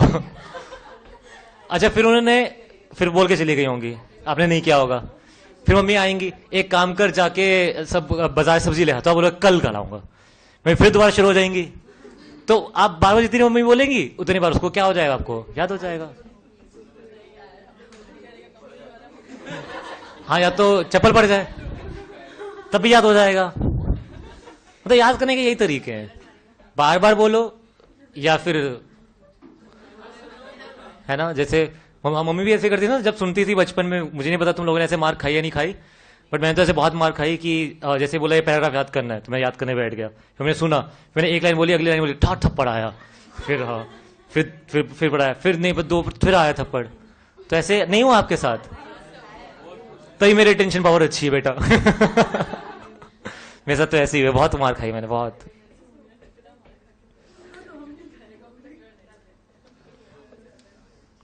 तो अब ये सेक्शन आएगा बेटा 117, लेकिन इसका नाम लिखा resolution and agreement, resolution and agreement to be filed to ROC, resolution and agreement to be filed to ROC. अच्छा, फाइल्ड का स्पेलिंग क्या लिखते हो बेटा? FILED लिखते हो ना, ठीक है हाँ। And agreement, agreement, it's not agreement, it's agreement. तो आज से हम इसको ठीक बोलेंगे, resolutions and the agreements to be filed to the ROC. आपको समझ में आया नहीं आया है ना?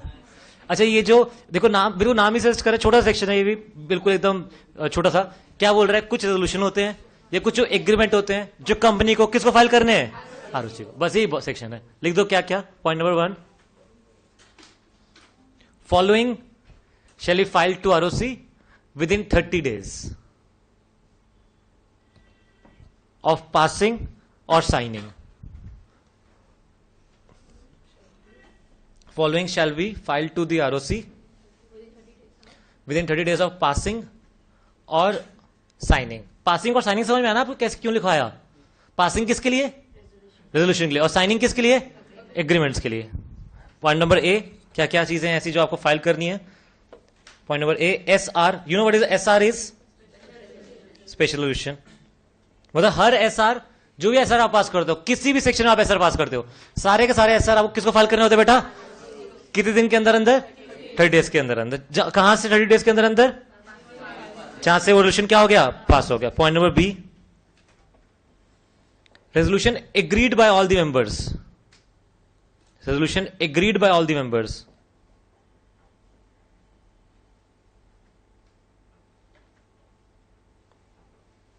Agreed by all the members समझ में आया ना? सबने डिसाइड किया कि इस रेजोल्यूशन को हम लोग किसको फाइल करेंगे? आरओसी को, तभी ये इफेक्टिव माना जाएगा, ठीक है ना? तो आपने क्या लिखा? Agreed by all the members. ये समझ गए ना आप लोग? मतलब इसके आगे एक लाइन भी लिखी है कि नहीं तो उसको वो नहीं माना जाएगा, क्या कहते हैं, मतलब लीगल नहीं माना जाएगा, वैलिड नहीं माना जाएगा। तो इसको लिख दो, है ना? क्या लिखा आप लोगों ने? Members to be filed to ROC, to be filed to ROC, nor to be filed to ROC for its effectiveness, for it, हाँ ऐसे लिख देता है ना, to be filed to ROC for its effectiveness, for its effectiveness समझ में आ गया ना? मतलब आप चाहते हो कि इफेक्टिव हो तब वो किसको फाइल करना पड़ेगा? ROC को। कोई भी रेजोल्यूशन, जैसे हम लोग ने कोई रेजोल्यूशन पास करा बाय बाय का, कोई भी रेजोल्यूशन, मुझे लगा यार ये इफेक्टिव तब मानेंगे, सारे बोल रहे हैं इसको इफेक्टिव तब मानेंगे जब किसको फाइल होगा? ये आरओसी को। तो आपको फाइल करना पड़ेगा वो, नहीं तो इफेक्टिव माना नहीं जाएगा। कि आपने रेजोल्यूशन पास करते हुए एक कंडीशन लगा दी ना, तो पूरा कब माना जाएगा? हो गया जो फाइल हो जाएगा किसको? आरओसी को। नेक्स्ट पॉइंट नंबर 3 बेटा,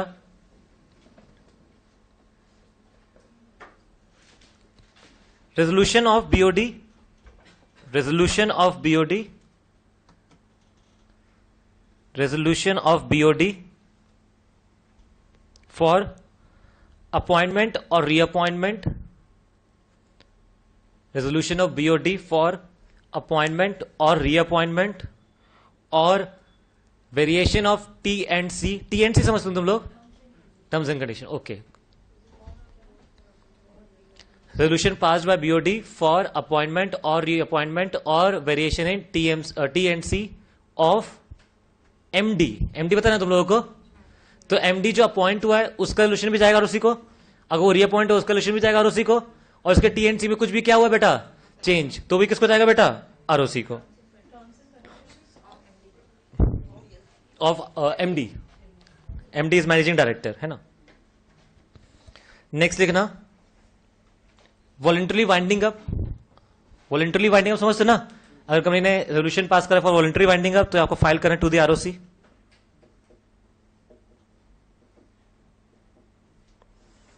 नेक्स्ट पॉइंट लिखना, रेजोल्यूशन पास्ड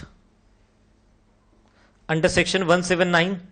अब 179 में क्या वो देखो फाइनल में आएगा, वो हम अभी नहीं पढ़ते हैं ना, तो हम सिंपल इतना लिख देते हैं, रेजोल्यूशन क्या लिखा, पास्ड अंडर सेक्शन 179। ये खत्म हो गया हमारा सेक्शन 179। हाँ, मेंबर्स एग्री करते हैं, लॉ ने नहीं बोला लेकिन मेंबर्स ने एग्री करा। जैसे डिफरेंशियल राइट शेयर्स में ओआर पास करना है, अब ओआर तो फाइल करना नहीं होता आरओसी को, लेकिन हमने ये एग्री कर लिया कि ये ओआर जो हमने पास करा है इसको भी फाइल करेंगे, किसको, आरओसी को, तो ये इफेक्टिव माना जाएगा, तो उसको फाइल करना क्या हो जाएगा, compulsory.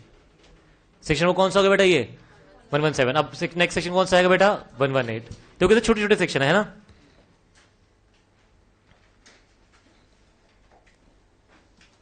Minutes of the meeting, minutes of the meeting. अच्छा आपने थोड़ा ध्यान दिया मैंने क्या बोला आपको, क्या बोला मैंने आपको, मिनट्स ऑफ द, तो मतलब कोई भी मीटिंग होती है ना उसके मिनट्स बनते हैं एज पर सेक्शन नंबर क्या बेटा, 118। ये क्लियर हो गया। पूरे इस क्या कहते हैं चैप्टर के अंदर ये सिर्फ एक सेक्शन है which talks about every kind of meeting, ठीक। और उसका अच्छा मिनट्स टॉक पता ना क्या होता है, व्हाट इज मिनट्स, मैंने ज्यूम कर लिया आपको पता है। हम मतलब कुछ भी हुआ मीटिंग में उसको एक समरी में रिकॉर्ड करते हैं, उसको लोग क्या बोलते हैं बेटा, मिनट्स, है ना। तो लिखना शुरू करें, वॉच। अच्छा इसको समझाओ तो ना क्या होता है, सीधे लिख ले हम लोग, इसको लिख लेते हैं ना, कुछ है ही नहीं इसके अंदर समझाने, मैं समझाऊं क्या आपको, बताओ ना, नहीं, okay. Point number 1, minutes shall be prepared within 30 days, minutes shall be prepared, minutes shall be prepared within 30 days of conclusion of every meeting, minutes shall be prepared within 30 days of conclusion of every meeting। conclusion of every meeting समझते हो ना आप लोग। अच्छा एक कब है, जब मीटिंग खत्म हो जाएगी, जब मीटिंग एडजर्न हो जाएगी, खत्म, कंक्लूजन मतलब खत्म हो जाएगी। पॉइंट नंबर 2, अच्छा जनरल मीटिंग का, बोर्ड ऑफ डायरेक्टर्स की मीटिंग का, बाकी मीटिंग्स का एक ही में सबको एक ही में रजिस्टर में बना देंगे या अलग अलग रजिस्टर बनाएंगे, अलग अलग। तो पॉइंट नंबर 2 ये लिख देते हैं, distinct minute book shall be maintained for, distinct समझते हैं, डिस्टिंक्ट अलग है ना, distinct is DIN, sorry DIS, dis TINCT, distinct, distinct minute book shall be prepared for, distinct minutes shall be prepared for, point number A, general meeting, point number B, creditors meeting, creditors, पहले हम लिखा general meeting, फिर हमने point number 2 में क्या लिखा, creditors meeting, फिर point number 3 में हमने क्या लिखा, बोर्ड मीटिंग, और पॉइंट नंबर 4 में लिखा कमेटी ऑफ बोर्ड,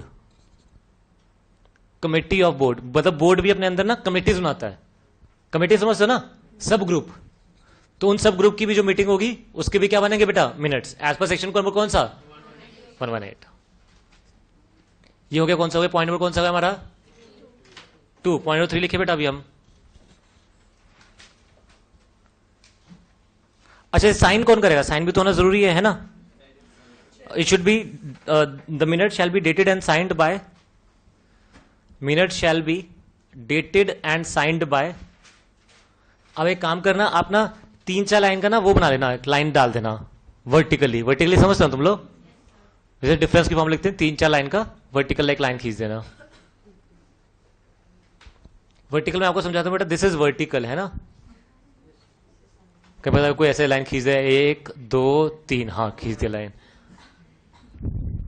हो सकता है, कुड बी अ चांस ऐसे, दिस इज वर्टिकल, ठीक है। अच्छा हम लोग लिख रहे हैं बेटा, अब तुम लोग अपने उधर पहले वाले पार्ट के अंदर लिखो, जनरल मीटिंग, जनरल मीटिंग,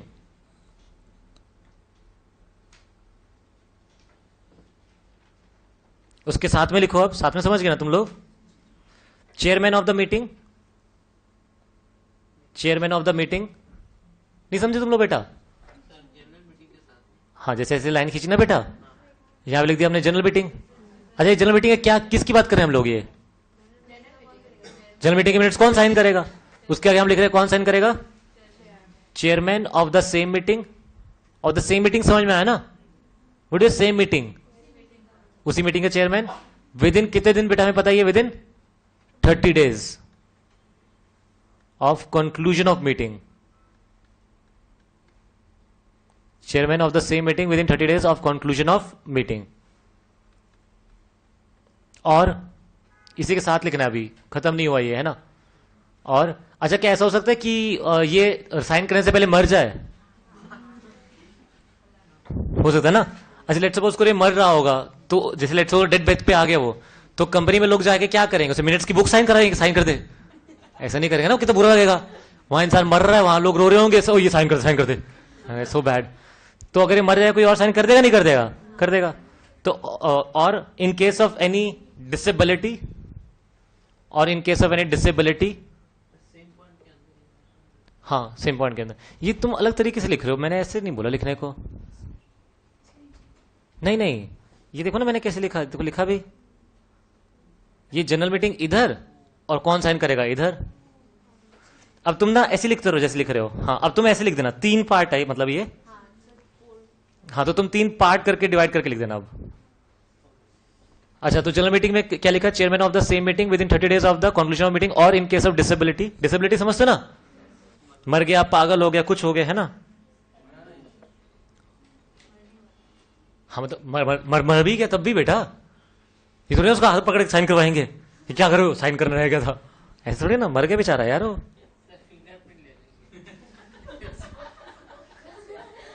वहां इंसान मर गया, हाँ उसके अंगूठे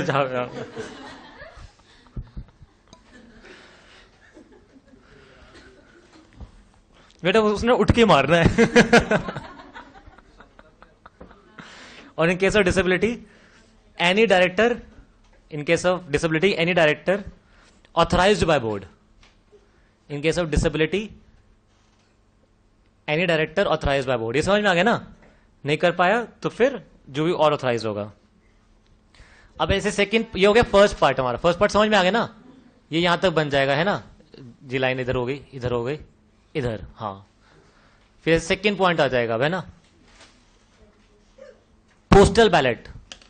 पोस्टल बैलेट तुम समझते हो ना? पोस्टल बैलेट ये वो वाला था, कौन सा वाला था पोस्टल बैलेट? ये जो 110 है, तो उसके मिनट्स बन रहे बेटा, है ना? तो 110 वाले वो कौन साइन करेगा? लिखना इसमें पूरा लिखेंगे ना कि इस दिन पर नोटिस हमने पोस्ट कर दिया, इस दिन पर स्क्रूटनाइजर अपॉइंट कर दिया, इस दिन ऐसा हो गया, इस दिन लोगों ने इतने दिन तक हमने उसको रिप्लाई करने दिया, फिर ऐसे चेयरमैन के पास स्क्रूटनाइजर सारे वो आ गए। मिनट्स तो वही है ना, जो हुआ है उसको क्या करना? रिकॉर्ड कर देना। जो इवेंट्स हुए हैं उसको रिकॉर्ड कर लेगा बस वो, डेट वाइज समझते हो ना? बस जैसे आपने क्या करा, आपने बना लिया क्या कहते हैं, साहिल सर आए 15 तारीख को, 15 तारीख को उन्होंने ये पढ़ाया, 16 को उन्होंने ये पढ़ाया, 17 को उन्होंने, तो तुमने एक इवेंट ही तो रिकॉर्ड कर ली। ये क्या है? मिनट्स। ठीक है ना? तो हमने क्या लिखा बेटा? किसका लिखा हमने? पोस्टल बैलेट का लिखना। Chairman of the company, sorry chairman of the board, sorry chairman of the board. ये समझ में? अच्छा, यहाँ पे मीटिंग क्यों नहीं? क्योंकि मीटिंग तो हुई नहीं ना। तो chairman of the board within chairman of the board within 30 days, within 30 days समझ में आ गया ना? अच्छा, 30 days कहां से होंगे? जब डिस्पैच हुआ होगा नोटिस, उसके 30 दिन तक लोगों ने रिप्लाई किया होगा, उसके 30 दिन के अंदर अंदर। ये समझ गया ना? हाँ, मतलब 60 days फ्रॉम द डिस्पैच है, बट तुम लिखना 30 days from the, with in 30 days लिखो, तुम समझ जाओगे, है ना? क्या लिखा तुम लोगों ने?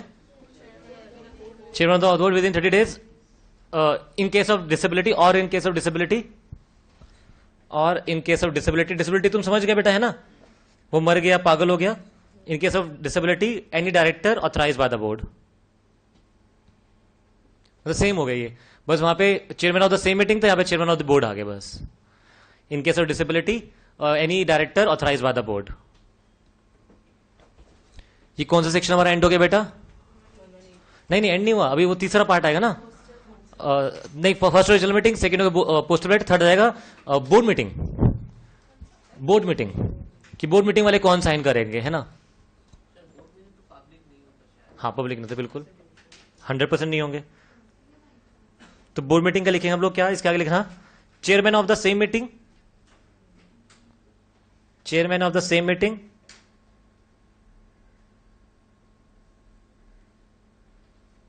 Chairman of the same meeting और the next meeting, chairman of the same meeting और नेक्स्ट मीटिंग। नेक्स्ट मीटिंग समझ गया ना? जो नेक्स्ट मीटिंग का चेयरमैन बनेगा वो भी साइन कर सकता है, जो चेयरमैन था उस मीटिंग में वो साइन करते। कोई डाउट यहां तक बेटा? तो हमारा कौन सा पॉइंट खत्म हो गया?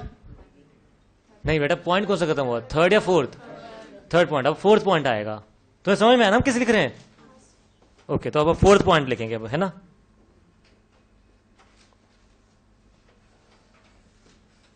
Minutes contain the fair and correct summary of the meeting, एक मीनिंग हो जाएगा ये। Point number fourth, minutes contain the correct and fair summary of the meeting. Minutes contain the correct and fair summary of the meeting. And correct summary of the meeting.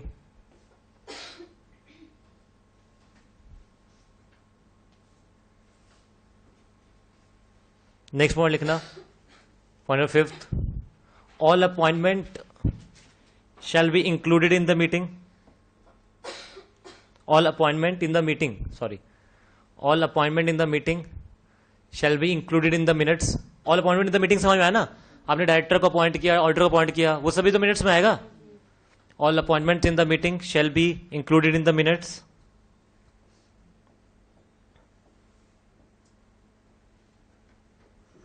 Next लिखना, point number कौन सा बनेगा? Sixth. In case of board meeting, मतलब जो sixth point लिख रहे हैं particular सिर्फ किसके लिए बेटा ये? Board meeting. In case of board meeting, comma, the name of the director present, in case of board meeting, comma, the name of the director present, comma, their consent or dissent shall also be recorded. Their consent or dissent shall also be recorded. ये समझ में आया ना? मतलब कौन सा director ने हाँ बोला ना बोला सब कुछ रिकॉर्ड करना आपको मिनट्स में। ये बोर्ड मीटिंग वाले केस में या हर मीटिंग के केस में है?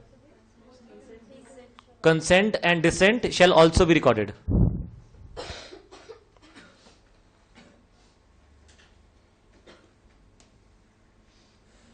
अच्छा, इसके अंदर ऐसे लेट सपोज करो वो आ गया, क्या कहते हैं, मीटिंग के अंदर बीच में क्या कहते हैं, किसी ने किसी को चप्पल मार दी थी, तो ये सब भी आएगा नहीं आएगा?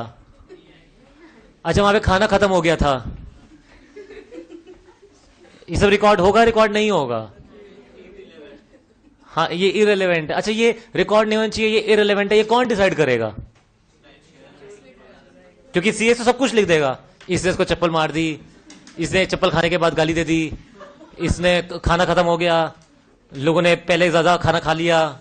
अच्छा, वो सब कुछ लिख देगा, फिर वो चेयर लिख देगा, हाँ हाँ मैं बता रहा हूं, हाँ, फिर वो लिख देगा सब कुछ, फिर चेयरमैन रीड करेगा, ओ ये क्या लिख दिया, पागल है क्या, हटा इसे। मतलब उसके पास ये डिस्क्रिप्शन नहीं है हटाने का, किसके पास?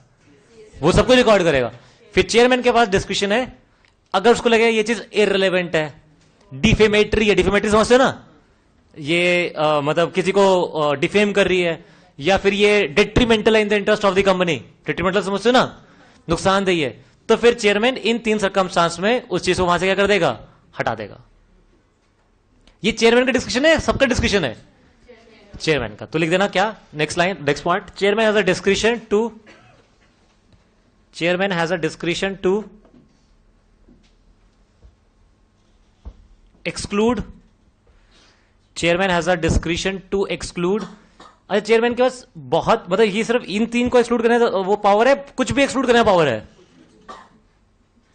बेटा, तीन चीजों को एक्सक्लूड करने का पावर है, irrelevant, detrimental in the interest of the company, defamatory, बस। कुछ भी कोई अपॉइंट हुआ है, रीअपॉइंट हुआ है, उसको डिलीट कर देगा। तो समझा बेटा? तो क्या लिखा, chairman has a discretion to exclude, point number A, irrelevant irrelevant और इमटेरियल प्रोसीडिंग्स, इररिलेवेंट और इमटेरियल प्रोसीडिंग्स, जैसे वो भी हो सकता है ना, जैसे किसी ने डिमांड किया था पोल के लिए, फिर बाद में विड्रॉ कर लिया, अच्छा मिनट्स में रिकॉर्ड हो गया, तो क्या चेंज हो सकता है, इसको हटा दो अब, हाँ, क्योंकि लिखने का फायदा नहीं है ना, इररिलेवेंट है अब, इररिलेवेंट और इमटेरियल प्रोसीडिंग्स, लेकिन लिखा सब कुछ जाएगा पहले, है ना। Point number B, any fact detrimental in the interest of the company, any fact detrimental, detrimental समझते ना आप लोग बेटा, नुकसानदेही, डेट्रीमेंटल नुकसान है ना, detrimental is DETRIMENTL, detrimental in the interest of the company. और point number 3, defamatory of any person, defamatory, defame लिख दो पहले, DEFAMA, defame, defamatory, DEFAMATORY, defamatory of any person. अच्छा, इसके अलावा कुछ और हटाने का राइट है या नहीं है? नहीं है, सिर्फ यही 3 चीजें हटा सकता है ना। अब नेक्स्ट पॉइंट आएगा, पॉइंट नंबर कौन सा बनेगा? 8th, okay.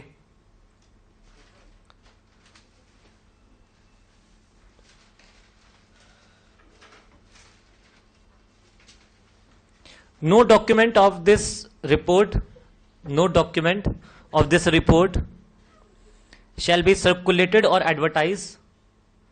No document no document of this report shall be circulated,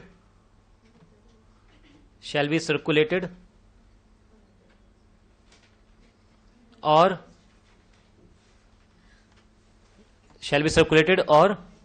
advertised at the expense of the company. At the expense of the company समझ में आया ना, कंपनी के खर्चे पे कुछ भी सर्कुलेट या एडवर्टाइज नहीं होगा।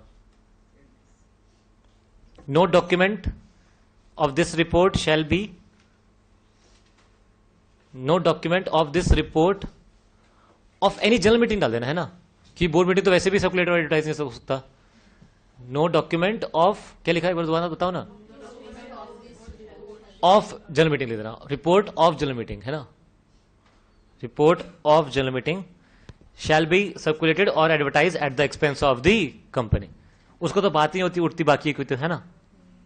नेक्स्ट कौन सा पॉइंट बनेगा? कोई अगर चाहे तो कॉपी में जाके देख सकता है। हाँ, वो हम बात करेंगे, करेक्ट। नेक्स्ट लिखते हैं बेटा, इन case of default, in case of default इसको 2 पार्ट में डिवाइड कर देना, एक तरफ लिख देना कंपनी, एक तरफ लिख देना ऑफिसर इन डिफॉल्ट, एक तरफ लिख देना कंपनी और एक तरफ लिख देना ऑफिसर इन डिफॉल्ट। कंपनी के लिए लिख देना penalty 25,000 rupees, officer in default के लिए लिख देना पेनल्टी 5,000 रुपीज। कंपनी को पेनल्टी देनी पड़ेगी 25,000 और ऑफिसर इन डिफॉल्ट को कितना पेनल्टी देना पड़ेगा? 5,000, अगर सेक्शन को फॉलो नहीं किया तो। एक और लास्ट पॉइंट है इसमें, if a person is found to tamper, if a person is found for tampering, tampering समझते तुम लोग? नहीं, चेंज भी कर देना, जैसे वहां पे कुछ हुआ, कुछ और था, लिख कुछ और दिया।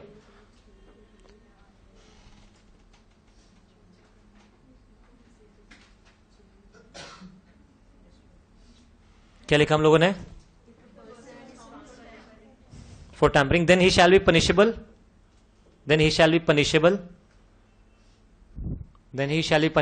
पनिशेबल को 2 पार्ट में डिवाइड कर देना, एक तरफ लिख देना फाइन और एक तरफ लिख देना इम्प्रिजनमेंट, और दोनों के बीच में लिख देना एंड। पनिशेबल के नीचे 2 पार्ट कर देना, एक तरफ लिख देना इम्प्रिजनमेंट और एक तरफ लिख देना फाइन, और दोनों के बीच में क्या लिख देना बेटा हम लोगों को? एंड।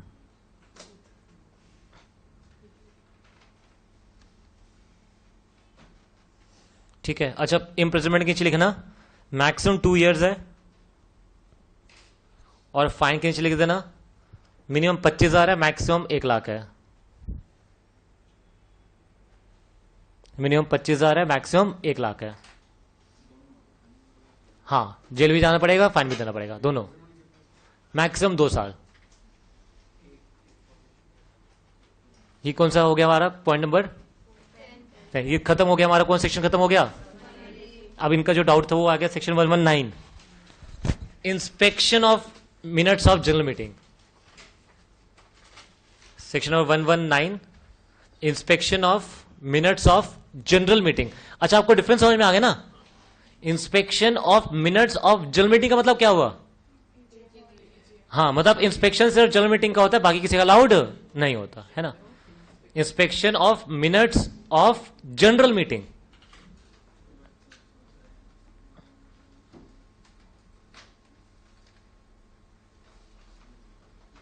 इसके अंदर लिखना बेटा, point number 1, minute shall be kept at the registered office. Minute shall be kept at the registered office.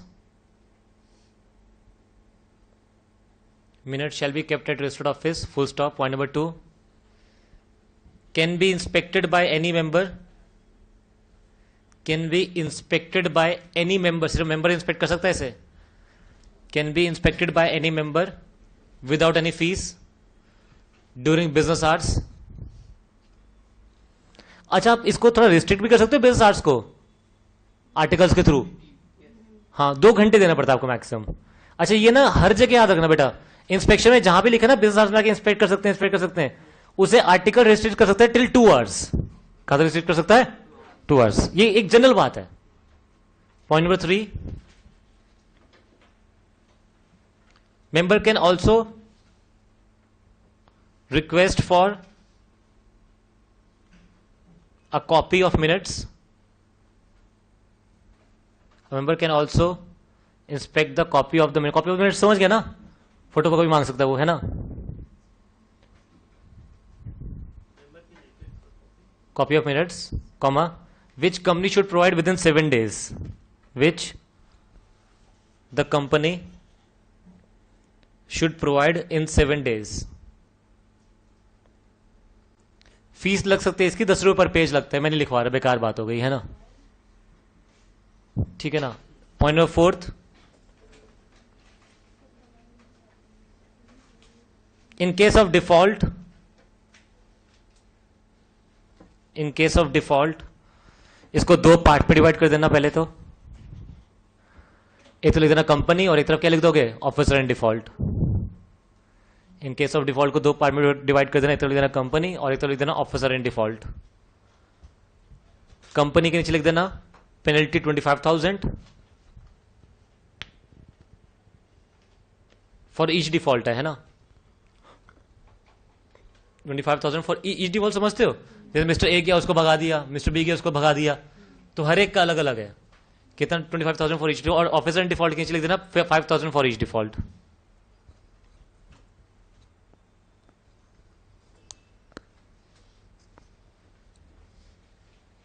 Last point लिख देना, in case of default the person में also file an application to tribunal.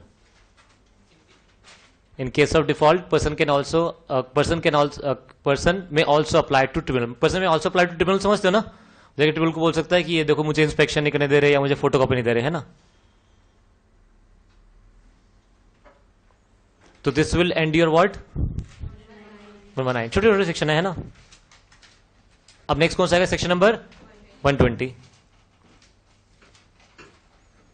Maintenance of documents in electronic form.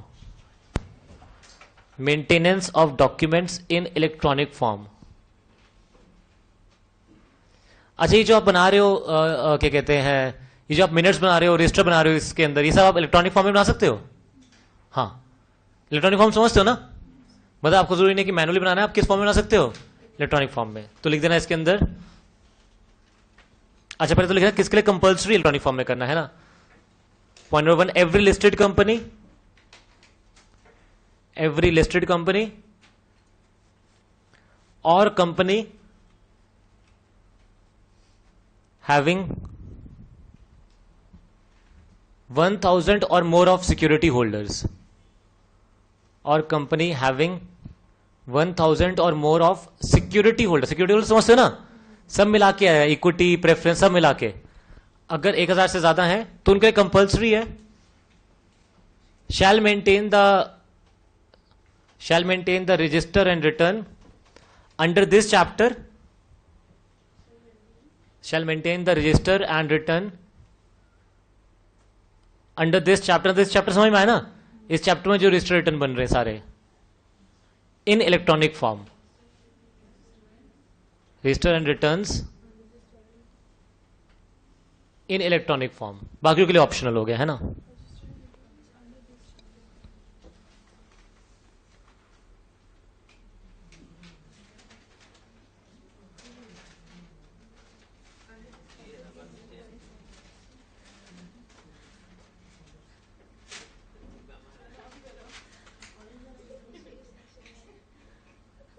अच्छा, इसके अंदर ना एक point है कि वो रिकॉर्ड्स मतलब जो आप प्रिपेयर कर रहे हो वो सारे के सारे ओरिजिनल फॉर्म में होने चाहिए, वो चेंज नहीं होने चाहिए. वो ये सब लिखवाऊं मैं तुम लोगों को, मतलब आता नहीं है पेपर में ये सब.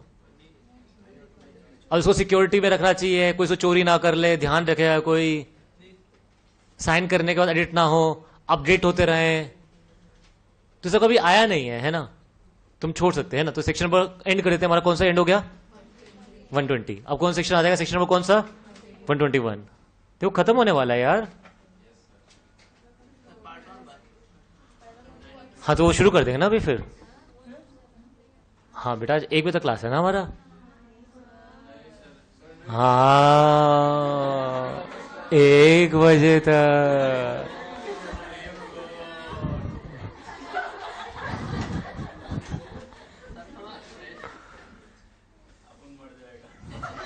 फिर सेक्शन 120 तो लिखो तुम लोग यार. सॉरी 121 तो लिखो. सेक्शन 121 1121 नहीं 1121 121 report on AGM. Report on AGM. अच्छा ये बड़े ध्यान से लिखना बेटा. Report on AGM. एजीएम समझते हो तुम लोग? तो ये सिर्फ कौन से, ये सेक्शन सिर्फ किसके लिए अप्लाई करता है? AGM, annual general meeting. और उसके ऊपर क्या बनानी है बेटा? रिपोर्ट. क्या? रिपोर्ट. और रिपोर्ट बना के, अच्छा रिपोर्ट अलग है और मिनट्स अलग हैं. रिपोर्ट भी समरी है, मिनट्स भी. तो ये दोबारा बनाना पड़ेगा. हाँ, नाम अलग अलग हो जाएगा ना. और इसको बना के फाइल करना है आरओसी को.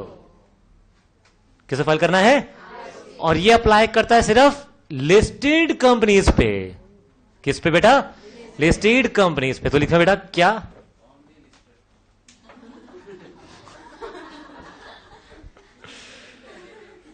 Every listed company shall prepare a report on the AGM. Point number 1. Every listed company shall prepare a report on AGM. Every listed company shall prepare a report on AGM.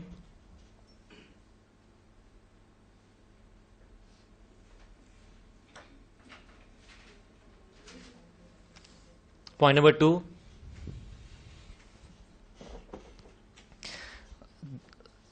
क्या लिखा? क्या point number 1 क्या लिखा?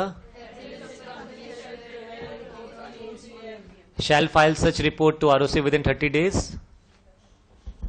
Shall file to ROC within 30 days of conclusion of AGM.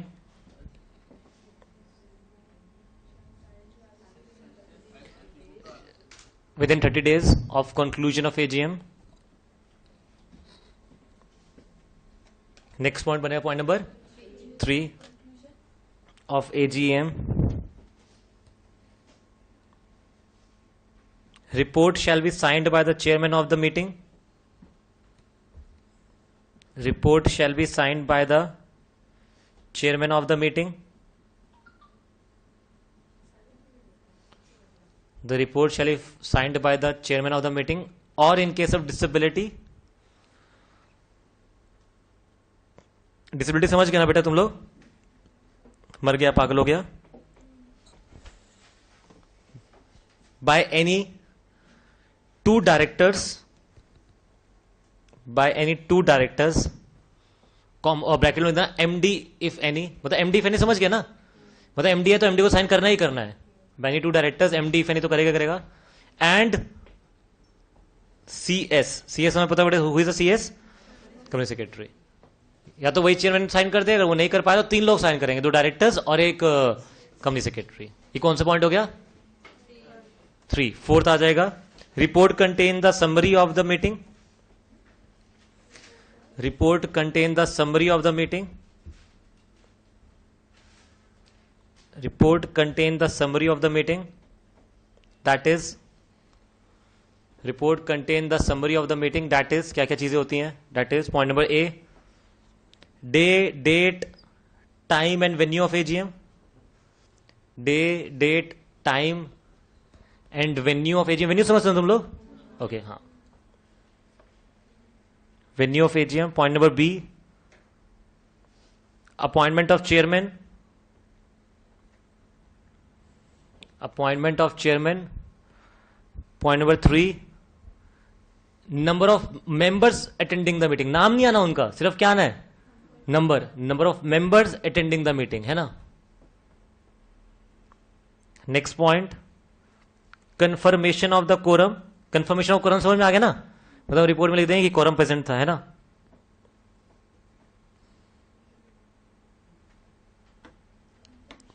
Confirmation of the quorum. 5th point, business transacted. Business transacted समझ में आया ना? जो बिजनेस वजह सारा लिखना पड़ेगा आपको, business transacted. Next point, any other relevant information. Any other relevant information समझते हो ना बेटा? जैसे एडजन हो गई तो फिर एडजन कब हुई, कैसे हुई, फिर कब हुई, ये सब चीजें, है ना, इंफॉर्मेशन। और आपको फाइल करना है, किसको फाइल करना है बेटा? आरओसी को, within 30 days of the conclusion of the AGM. Last point आ जाएगा सेक्शन का, कौन सा आएगा? 4th आएगा, 5th आएगा? 5th, in case of default. In case of default, इसको हम 2 पार्ट में डिवाइड कर देंगे, तुम्हें पता ही है, एक कंपनी और एक officer in default. In case of default को 2 पार्ट में डिवाइड कर देंगे, एक तरफ लिख देंगे कंपनी और एक तरफ लिख देंगे हम ऑफिसर इन डिफॉल्ट। अच्छा, कंपनी के नीचे लिख देंगे हम लोग बेटा क्या? Penalty of 1 lakh rupees. Penalty of 1 lakh rupees and 500 for each day. Penalty of 1 lakh rupees and 500 for each day. ये पता लगा आपको? 1 lakh and 500 for each day, समझ में आया ना? जैसे 10 दिन लेट हो गया तो 1 लाख तो जाएगा ही जाएगा, साथ में 500 मल्टीप्लाई बाय 10 कितना आ जाएगा? 5000। तो कितनी पेनल्टी चली जाएगी? 1,05,000, है ना। क्या लिख दिया आपने? पेनल्टी ऑफ रुपीज कितना लिखा बेटा आपने? 1 lakh and 500 rupees each day, comma maximum of rupees 5 lakh. तो सब मिला के मैक्सिमम कितना होगा? 5 lakh. Maximum of rupees 5 lakh, है ना। सोचो 5 लाख कब होगा यार? कितने दिन के बाद होगा, है ना। अगर डिफॉल्ट सबमिट नहीं किया ROC का तो होगा। हाँ, अब नहीं, हाँ मतलब जब आपने रिपोर्ट नहीं फाइल करी तो लगाएंगे ना पेनल्टी। उधर लिखना, किधर लिखना बेटा? ऑफिसर डिफॉल्ट के नीचे लिखना मैक्सिमम पेनल्टी है, मैक्सिमम पेनल्टी 25,000 रुपीज,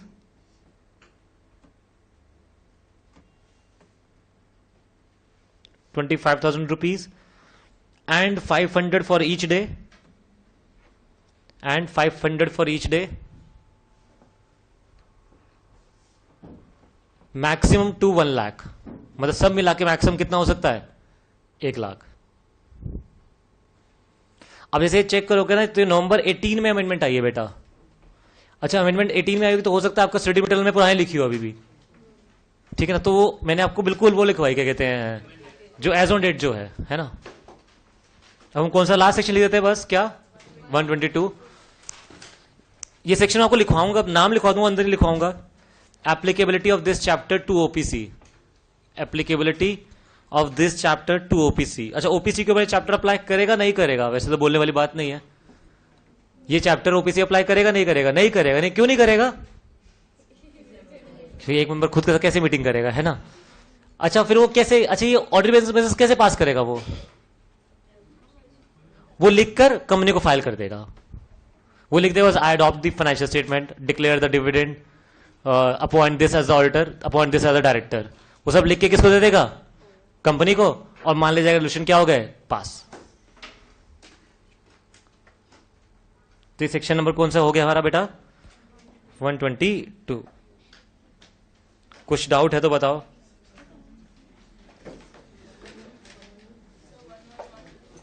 तो बाद में लिख लेंगे, वो छूट गया, क्लियर हो गया।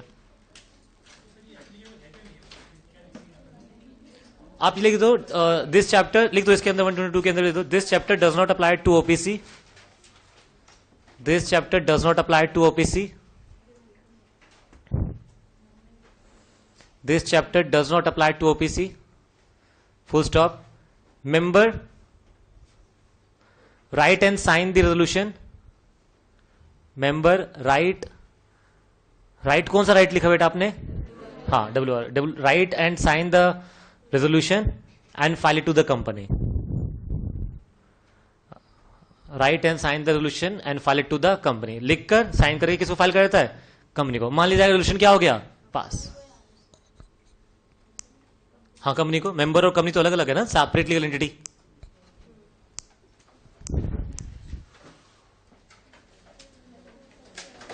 अब हम शुरू करेंगे बेटा। देखो करेंगे सही, चाहे तुम 5-10 मिनट का ब्रेक ले लो, ब्रेक ले लो बेटा, क्योंकि बस 7 लिखा था ना बेटा हम लोगों ने, इसका नाम लिखा था हमने मैनेजमेंट एंड एडमिनिस्ट्रेशन, है ना। इसको मैंने 2 पार्ट में डिवाइड किया था, एक 88 से लेकर 96 तक, 95 तक, और एक 96 से लेकर, तो हम लोग शुरू करेंगे सेक्शन 88 अब, करेक्ट। तो हम लोग स्टार्ट करेंगे विद सेक्शन नंबर 88। नाम लिखना है इसका रजिस्टर्स।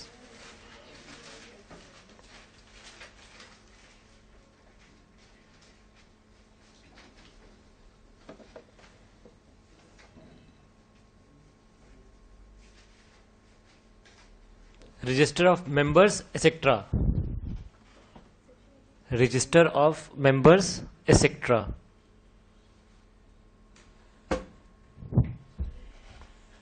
इसमें लिखना, अच्छा ये बहुत नॉर्मल है, देखो क्या है ये, देखो नाम ही सर्च कर रहा है कि कंपनी को क्या मेंटेन करना पड़ेगा?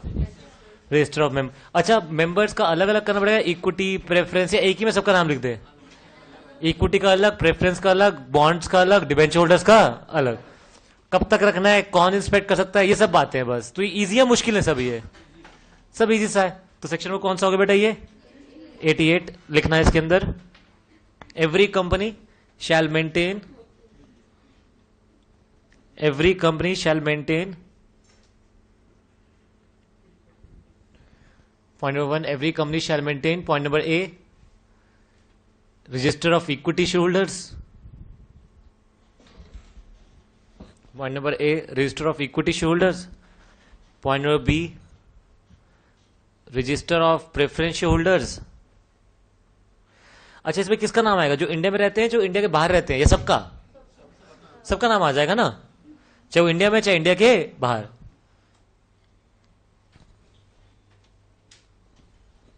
तो register of equity share holders, equity of preference share holders, equity of sorry equity of, register of इसे कहते हैं जब पढ़ाने वाला खुद सोएगा तो पढ़ने वाले क्या पढ़ेंगे?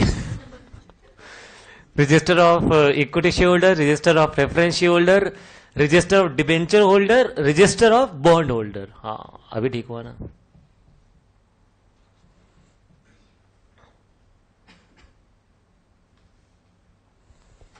रमेश सर कितना एक्टिवली पढ़ाते हैं, है ना? है ना? मैं कैसे सोता सोता पढ़ाता हूं, है ना? ऐसे खुद ही सो रहा होता हूं। Equity of equity share holders, equity of preference share holders.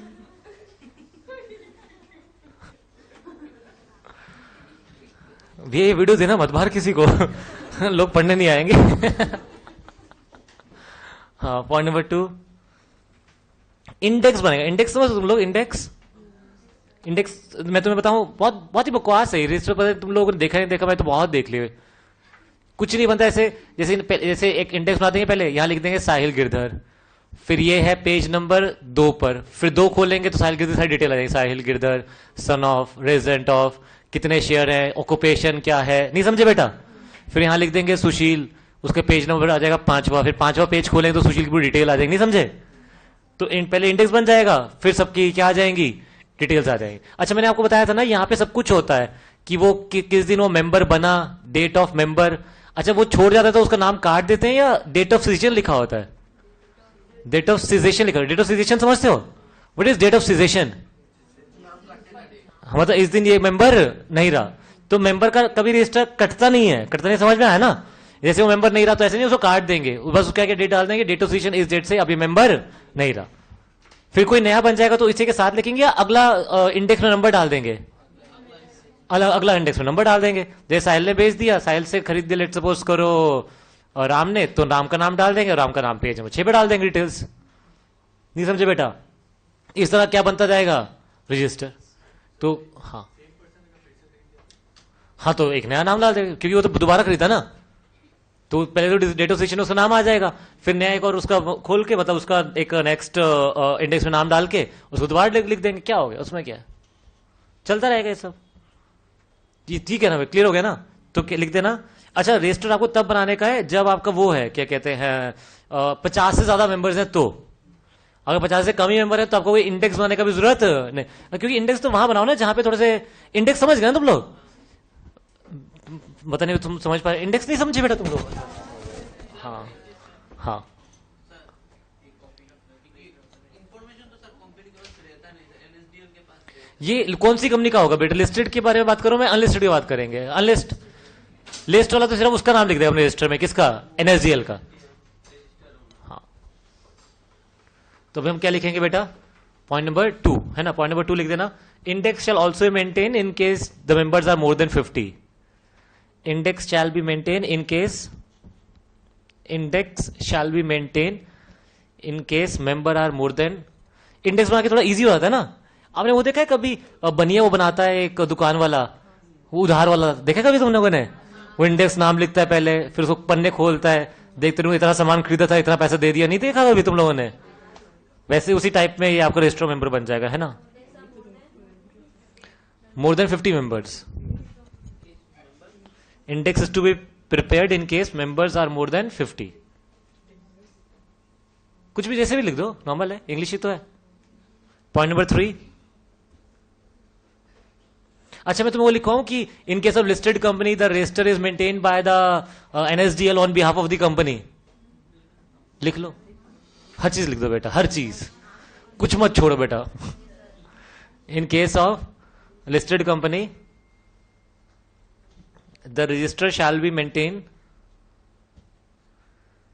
In case of listed company the register shall be maintain, in case of registered company, क्या लिखा तुम लोगों ने, इन केस ऑफ रजिस्टर्ड कंपनी, भगवान भला कर दे मेरा यार, इन case of listed company the register shall be maintained by the NSDL. एक काम करो, जो अभी लिख रहे हैं ना उसके ऊपर लिख दो you are writing on your own risk, है ना।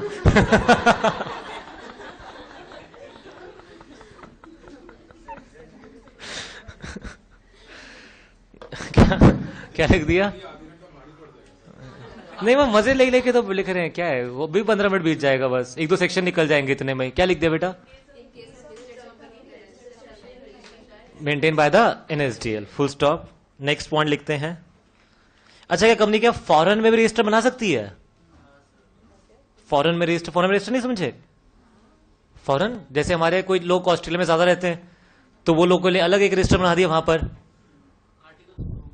हाँ आर्टिकल्स में होगा तो हम लोग एक फॉरेन रजिस्ट्री बना सकते हैं, वो बाहर कंट्री में रख देंगे उसको। जैसे ये तो रजिस्टर्ड ऑफिस में रखना ना, वो कहां रखेंगे।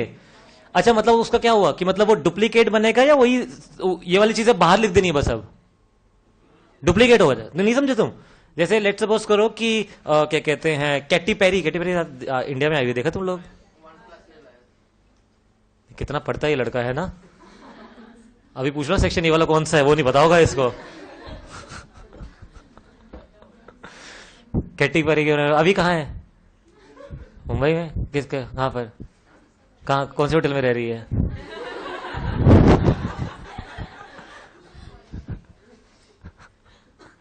हाँ, क्या बता रहा था तुम लोगों को? कैटी पेरी बेशर्मो, वापस आओ।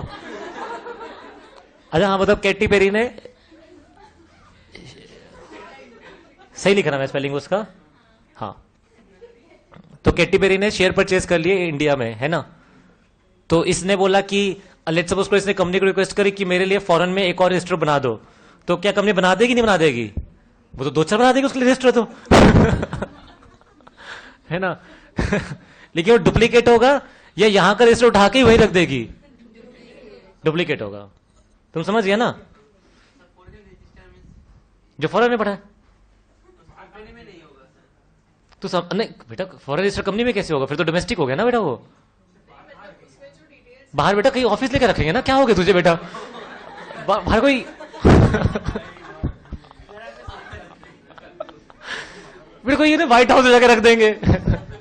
ट्रम्प के पास ये सब बाहर के रख लेना। नहीं, रजिस्टर्ड ऑफिस नहीं है बेटा वो, ब्रांच ऑफिस होगा बस एक। ब्रांच में नहीं। हाँ हाँ, बिल्कुल बिल्कुल, मैं वही तो, डुप्लीकेट है, डुप्लीकेट नहीं समझते सिर्फ। अच्छा वहां पे जैसे अमेरिका में लोगों का सिर्फ अमेरिका के वाली के लोग को डिटेल होगी, नहीं समझे? ये तुम क्यों नहीं समझ पा रहे यार? ये देखो ना, जैसे हमारे यहाँ पे पहले है राम, फिर सेकेंड मेंबर है श्याम, फिर थर्ड मेंबर है साहिल, फिर फोर्थ मेंबर है लखन, फिफ्थ है लक्ष्मण, सिक्स्थ हो गया बाबूराव।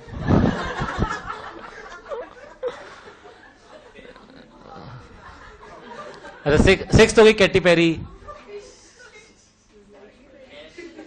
अच्छा सेवेंथ हो गया कोई ऑस्ट्रेलियन एक्टर का नाम बताओ ना। और मेरे ख्याल से वो ऑस्ट्रेलियन है ना, क्या नाम है उसका? थॉर जो है, हु इज थॉर? हाँ, थॉर हैमर उठाता है वो तो ठीक है बेटा, नाम। हाँ हाँ, क्रिस हैमर, तो सर मुझे लगा तुम कह रहे हो हैमर। क्रिस जो भी है वो। और उधर का कौन है? कोई लंदन का बताओ ना, वो कौन है वो जो वो बनकर आया था, ड्रैकुला बन के आया था, बहुत फेमस हुआ था, जो हैंडसम मैन भी बना था एक टाइम पर यार। ट्रम्प। तेरे को शर्म आनी चाहिए, ट्रम्प अमेरिकन है। टॉम क्रूज नहीं यार, वो है यार, वो जो ड्रैकुला वाली मूवीज में नहीं आया था यार, जो बड़े बहुत बहुत सीरीज आई थी, ट्वाइलाइट वाली मूवीज जो आई थी।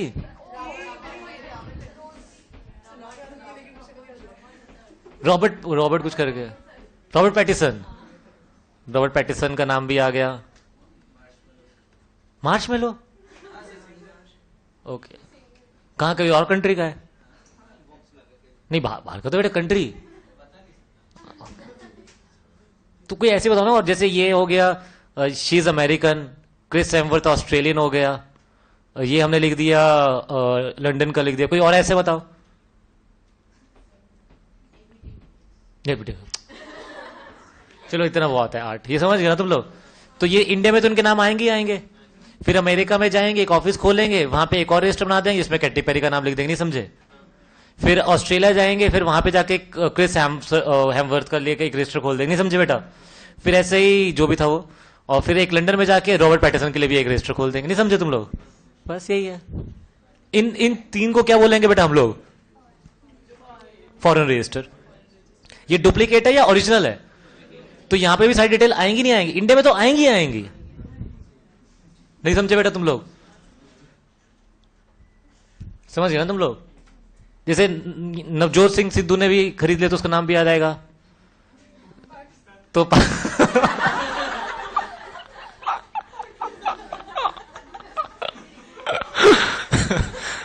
तो उसके लिए हम एक पाकिस्तान रजिस्टर खोल देंगे। हमारा भाई नवजोत का, हमारा सिद्धू भाई का।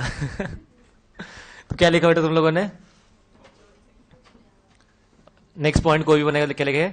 अ company can also maintain in duplicate if authorized by the articles to maintain a foreign register.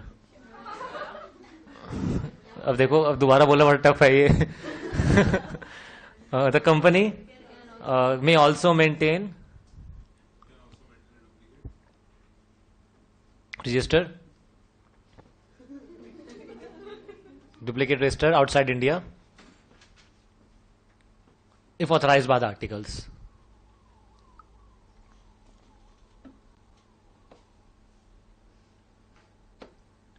Full stop लिखना.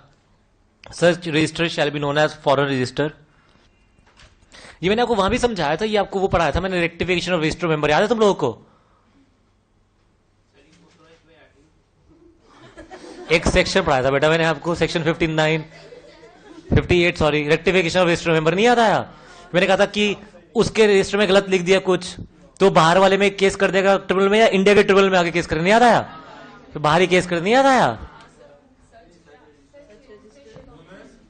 Foreign register. अच्छा, इसमें भी जो डिटेल इंडिया वाले में होती है वही सारी डिटेल उधर होंगी, या अलग डिटेल होंगी उसके अंदर? वही सारी डिटेल. देखिए ये भी एक प्रिंसिपल रजिस्टर है कंपनी का. प्रिंसिपल समझते हो ना, मेन. ऐसा नहीं कि अगर बन रहा है तो ये डुप्लीकेट बोलेंगे, नाम है इसको डुप्लीकेट नहीं देंगे, है ना.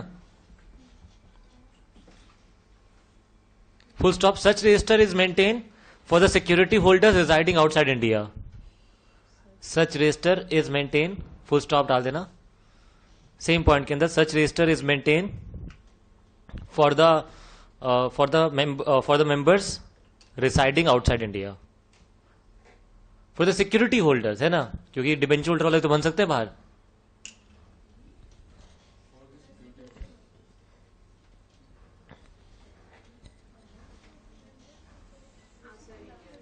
Security holder residing outside India. Last point लिखते हैं इसमें. इन case of default, normal line में लिखना, company and officer in default, company and officer in default shall be punishable with a fine of rupees. Company and officer in default shall be punishable with a fine of rupees. Company and officer in default shall be liable rupees, minimum 50,000 and maximum 3 lakhs. Minimum 50,000 and maximum 3 lakhs. And 1,000 for each day. And 1,000 for each day. हर दिन का कितना रुपए? 1,000 रुपए. Done. अच्छा, ये section कौन सा खत्म हो गया बेटा हमारा? अब कौन सा सेक्शन शुरू होगा? 89. अच्छा, 89 ना बड़ा, मतलब बहुत लोग ना इसको समझने बहुत वो कर जाते हैं, मतलब पता नहीं गड़बड़ कर जाते हैं, बट मुझे लगता है बड़ा सिंपल सा सेक्शन है ये. अच्छा, क्या ऐसा हो सकता है कि मैं पैसे दूं अपने भाई को और मेरा भाई मेरे नाम अपने नाम पे शेयर खरीद ले? फिर मतलब मैंने पैसा दिया अपने ब्रदर को और मेरे ब्रदर ने अपने नाम से शेयर परचेज कर लिया. कैसा हो सकता है? मतलब नाम किसी और का है, पैसा किसी और ने लगाया. कैसा हो सकता है? हो सकता है ना. तो लॉ चाहता है कि ये बात कंपनी को पता हो. कंपनी को पता हो. समझ में आया? कि मतलब जिसका हमने नाम लिखा है वो उसका खुद का पैसों से खरीदा उसने, या फिर उसने किसी अपने दो और से पैसे लिया. अच्छा, किसी और से पैसे लिया मतलब क्या हुआ? उधार वाला ये. अच्छा, मैंने बैंक से लोन लेके शेयर खरीद लिया तो बताने का है, या फिर ऐसे किसी ने पैसा फ्री में दे दिया किसी को तो बताने का है? नहीं, फ्री वाला टाइप है. फ्री वाला नहीं समझे? जैसे मेरे पास 50,000 रुपए पड़े थे तो मैंने 50,000 रुपए लेट उसको विनोद भैया को दे दिए और विनोद भैया ने उसके आगे शेयर परचेज कर लिए फ्री में, विदाउट एनी कंसिडरेशन. भैया मांगना मत, है ना, पता लगे भैया हुआ भाग निकल गया 50,000 दो, तो फ्री में दे दिया मैंने, चाहिए है ना. तो फिर इनको बताना पड़ेगा कंपनी को कि नाम मेरा है, पैसा इनका है. नहीं समझे तुम? तो ये कब बताने का है? हाँ, जब आपको विदाउट एनी कंसिडरेशन मनी मिल जाएगा तो आप जाके कंपनी को बता दोगे कि खरीदा तो मैंने अपने नाम से, लेकिन पैसा मेरा नहीं है, पैसा किसी और का. ये समझ में आया नहीं आया? तो जिसका नाम आएगा उसको बोल देंगे रजिस्टर्ड ओनर. जिसका नाम आ जाएगा उसे क्या बोल देंगे? Registered owner.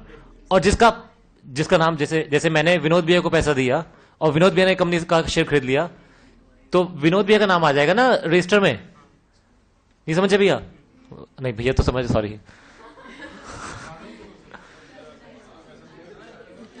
यार अच्छा, इन्होंने क्वेश्चन पूछा है, मैं बता देता हूं तुम लोगों को. ये पूछ रहा है कि ऐसा क्यों बता रहे कंपनी को, मैं पैसा कहीं से भी ला कर रहा हूं, है ना, आप यही बोलना चाहते हैं, है ना.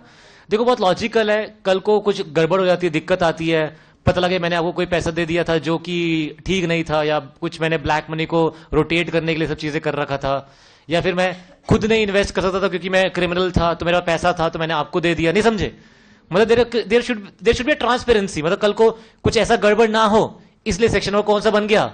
89. नहीं समझे? तो जिसका नाम आ जाएगा उसे क्या बोलेंगे बेटा? और जैसे मैंने पैसा दिया तो मेरा नाम भी आ जाएगा, उसको बोलेंगे बेनिफिशियल ओनर। क्या बोलेंगे उसको बेटा? ये समझ में आ नहीं आया? अच्छा, कंपनी की आंखों में मेंबर कौन है? रजिस्टर्ड ओनर या beneficial owner?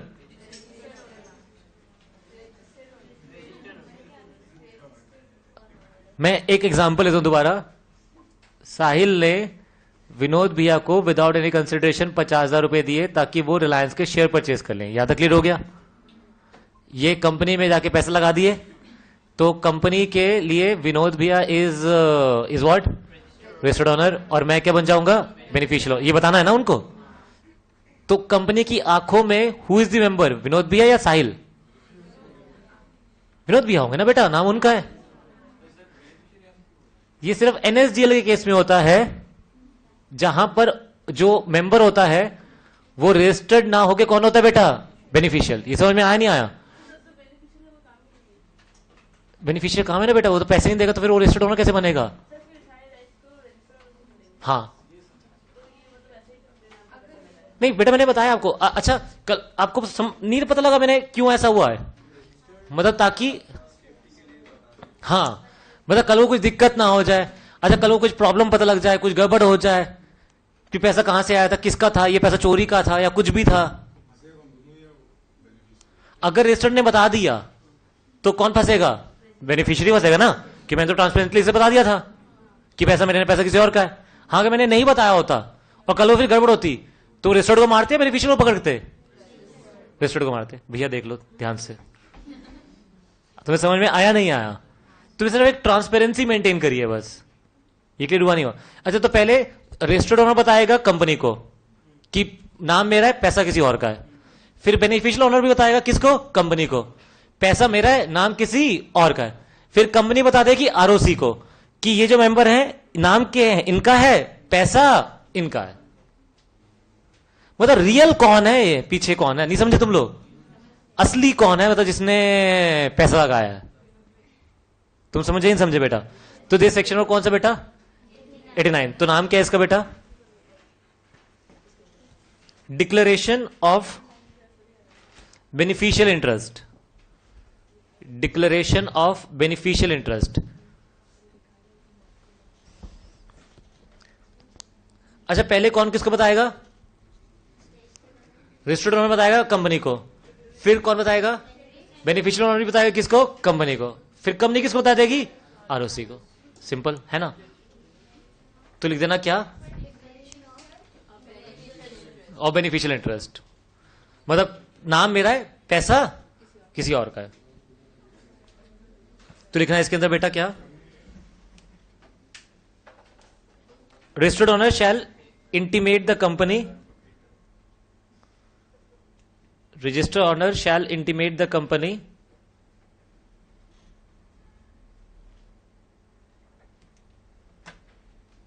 registered owner shall intimate the company in MGT 4।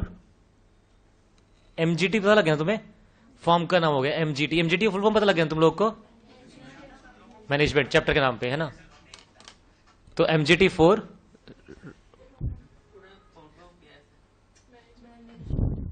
पता है तो बेटा, चैप्टर का नाम, चैप्टर नंबर 7 का नाम मैनेजमेंट। क्या लिखा बेटा? मुझे बुला दिया तुम लोगों ने। इन MGT 4 with in 30 days. Within 30 days समझ में आया ना? जहां पे उसका नाम आ गया विद इन 30 डेज, जहां पे उसका नाम आ गया। किसका नाम आ गया? रजिस्टर्ड ओनर का, है ना? अच्छा, फिर उसके बाद पॉइंट नंबर 2, अब कौन किसको बताएगा? बेनिफिशियल ओनर भी किसको बताएगा? कंपनी को। तो beneficial owner shall intimate the company in MGT 5।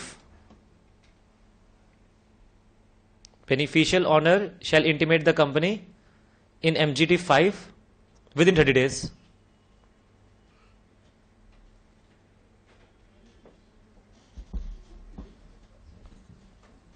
Beneficial owner shall intimate the company in MGT 5 in MGT 5 within 30 days। अब थर्ड पॉइंट क्या आ जाएगा? Company shall intimate the ROC within 30 days.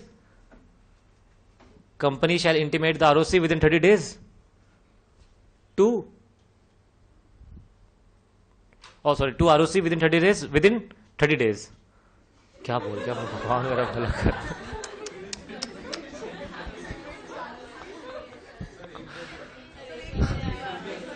अच्छा ये वाला section तो खत्म कर दें आप। Commercial intimate the ROC within 30 days in MGT 6, 4 और 5 उधर आ गया ना।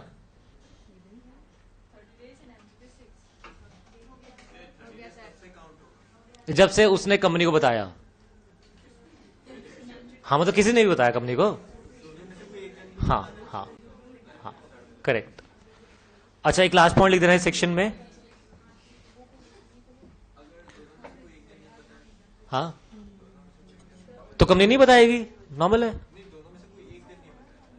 तो कोई बात नहीं, कंपनी तो बता देगी, उसके बाद पेनल्टी लगेगी उस पर लगेगी ना जिसने नहीं बताया।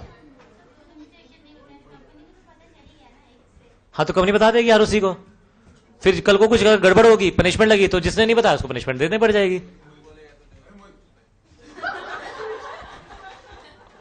नहीं बेटा तो पूछ।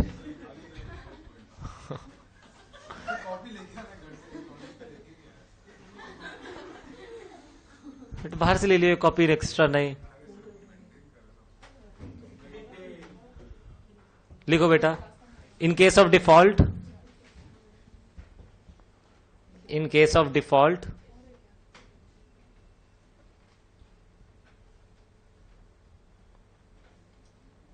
company and officer in default shall be liable to pay fine. In case of default, company and officer in default shall be liable to pay fine of minimum 500 रुपए है बेटा, बहुत ज्यादा फाइन है बेटा। ठीक देख रहा हूं ना, हाँ 500 रुपये, minimum 500, maximum 1000, minimum 500 maximum 1000 and 1000 for every day. 1000 for every day समझ में आ गया ना। Minimum 500 maximum 1000 and 1000 for every day.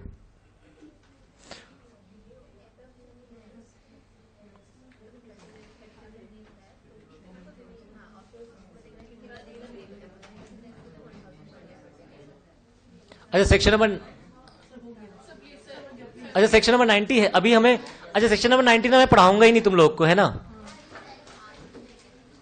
ठीक है ना। सेक्शन नंबर 91 लिख देते हैं एक बार बेटा। वो ना वो वाला है, वो तुम्हें याद है, वो रजिस्टर ऑफ,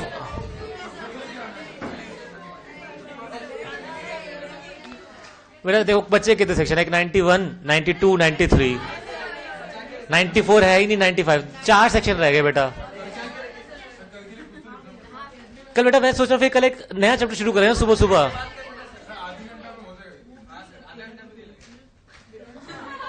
अच्छा हाँ वही तभी अभी कर लेते हैं ना। हाँ चलो ठीक है। क्या तुम लोग रोने लग गए यार, तुम लोग तो यार।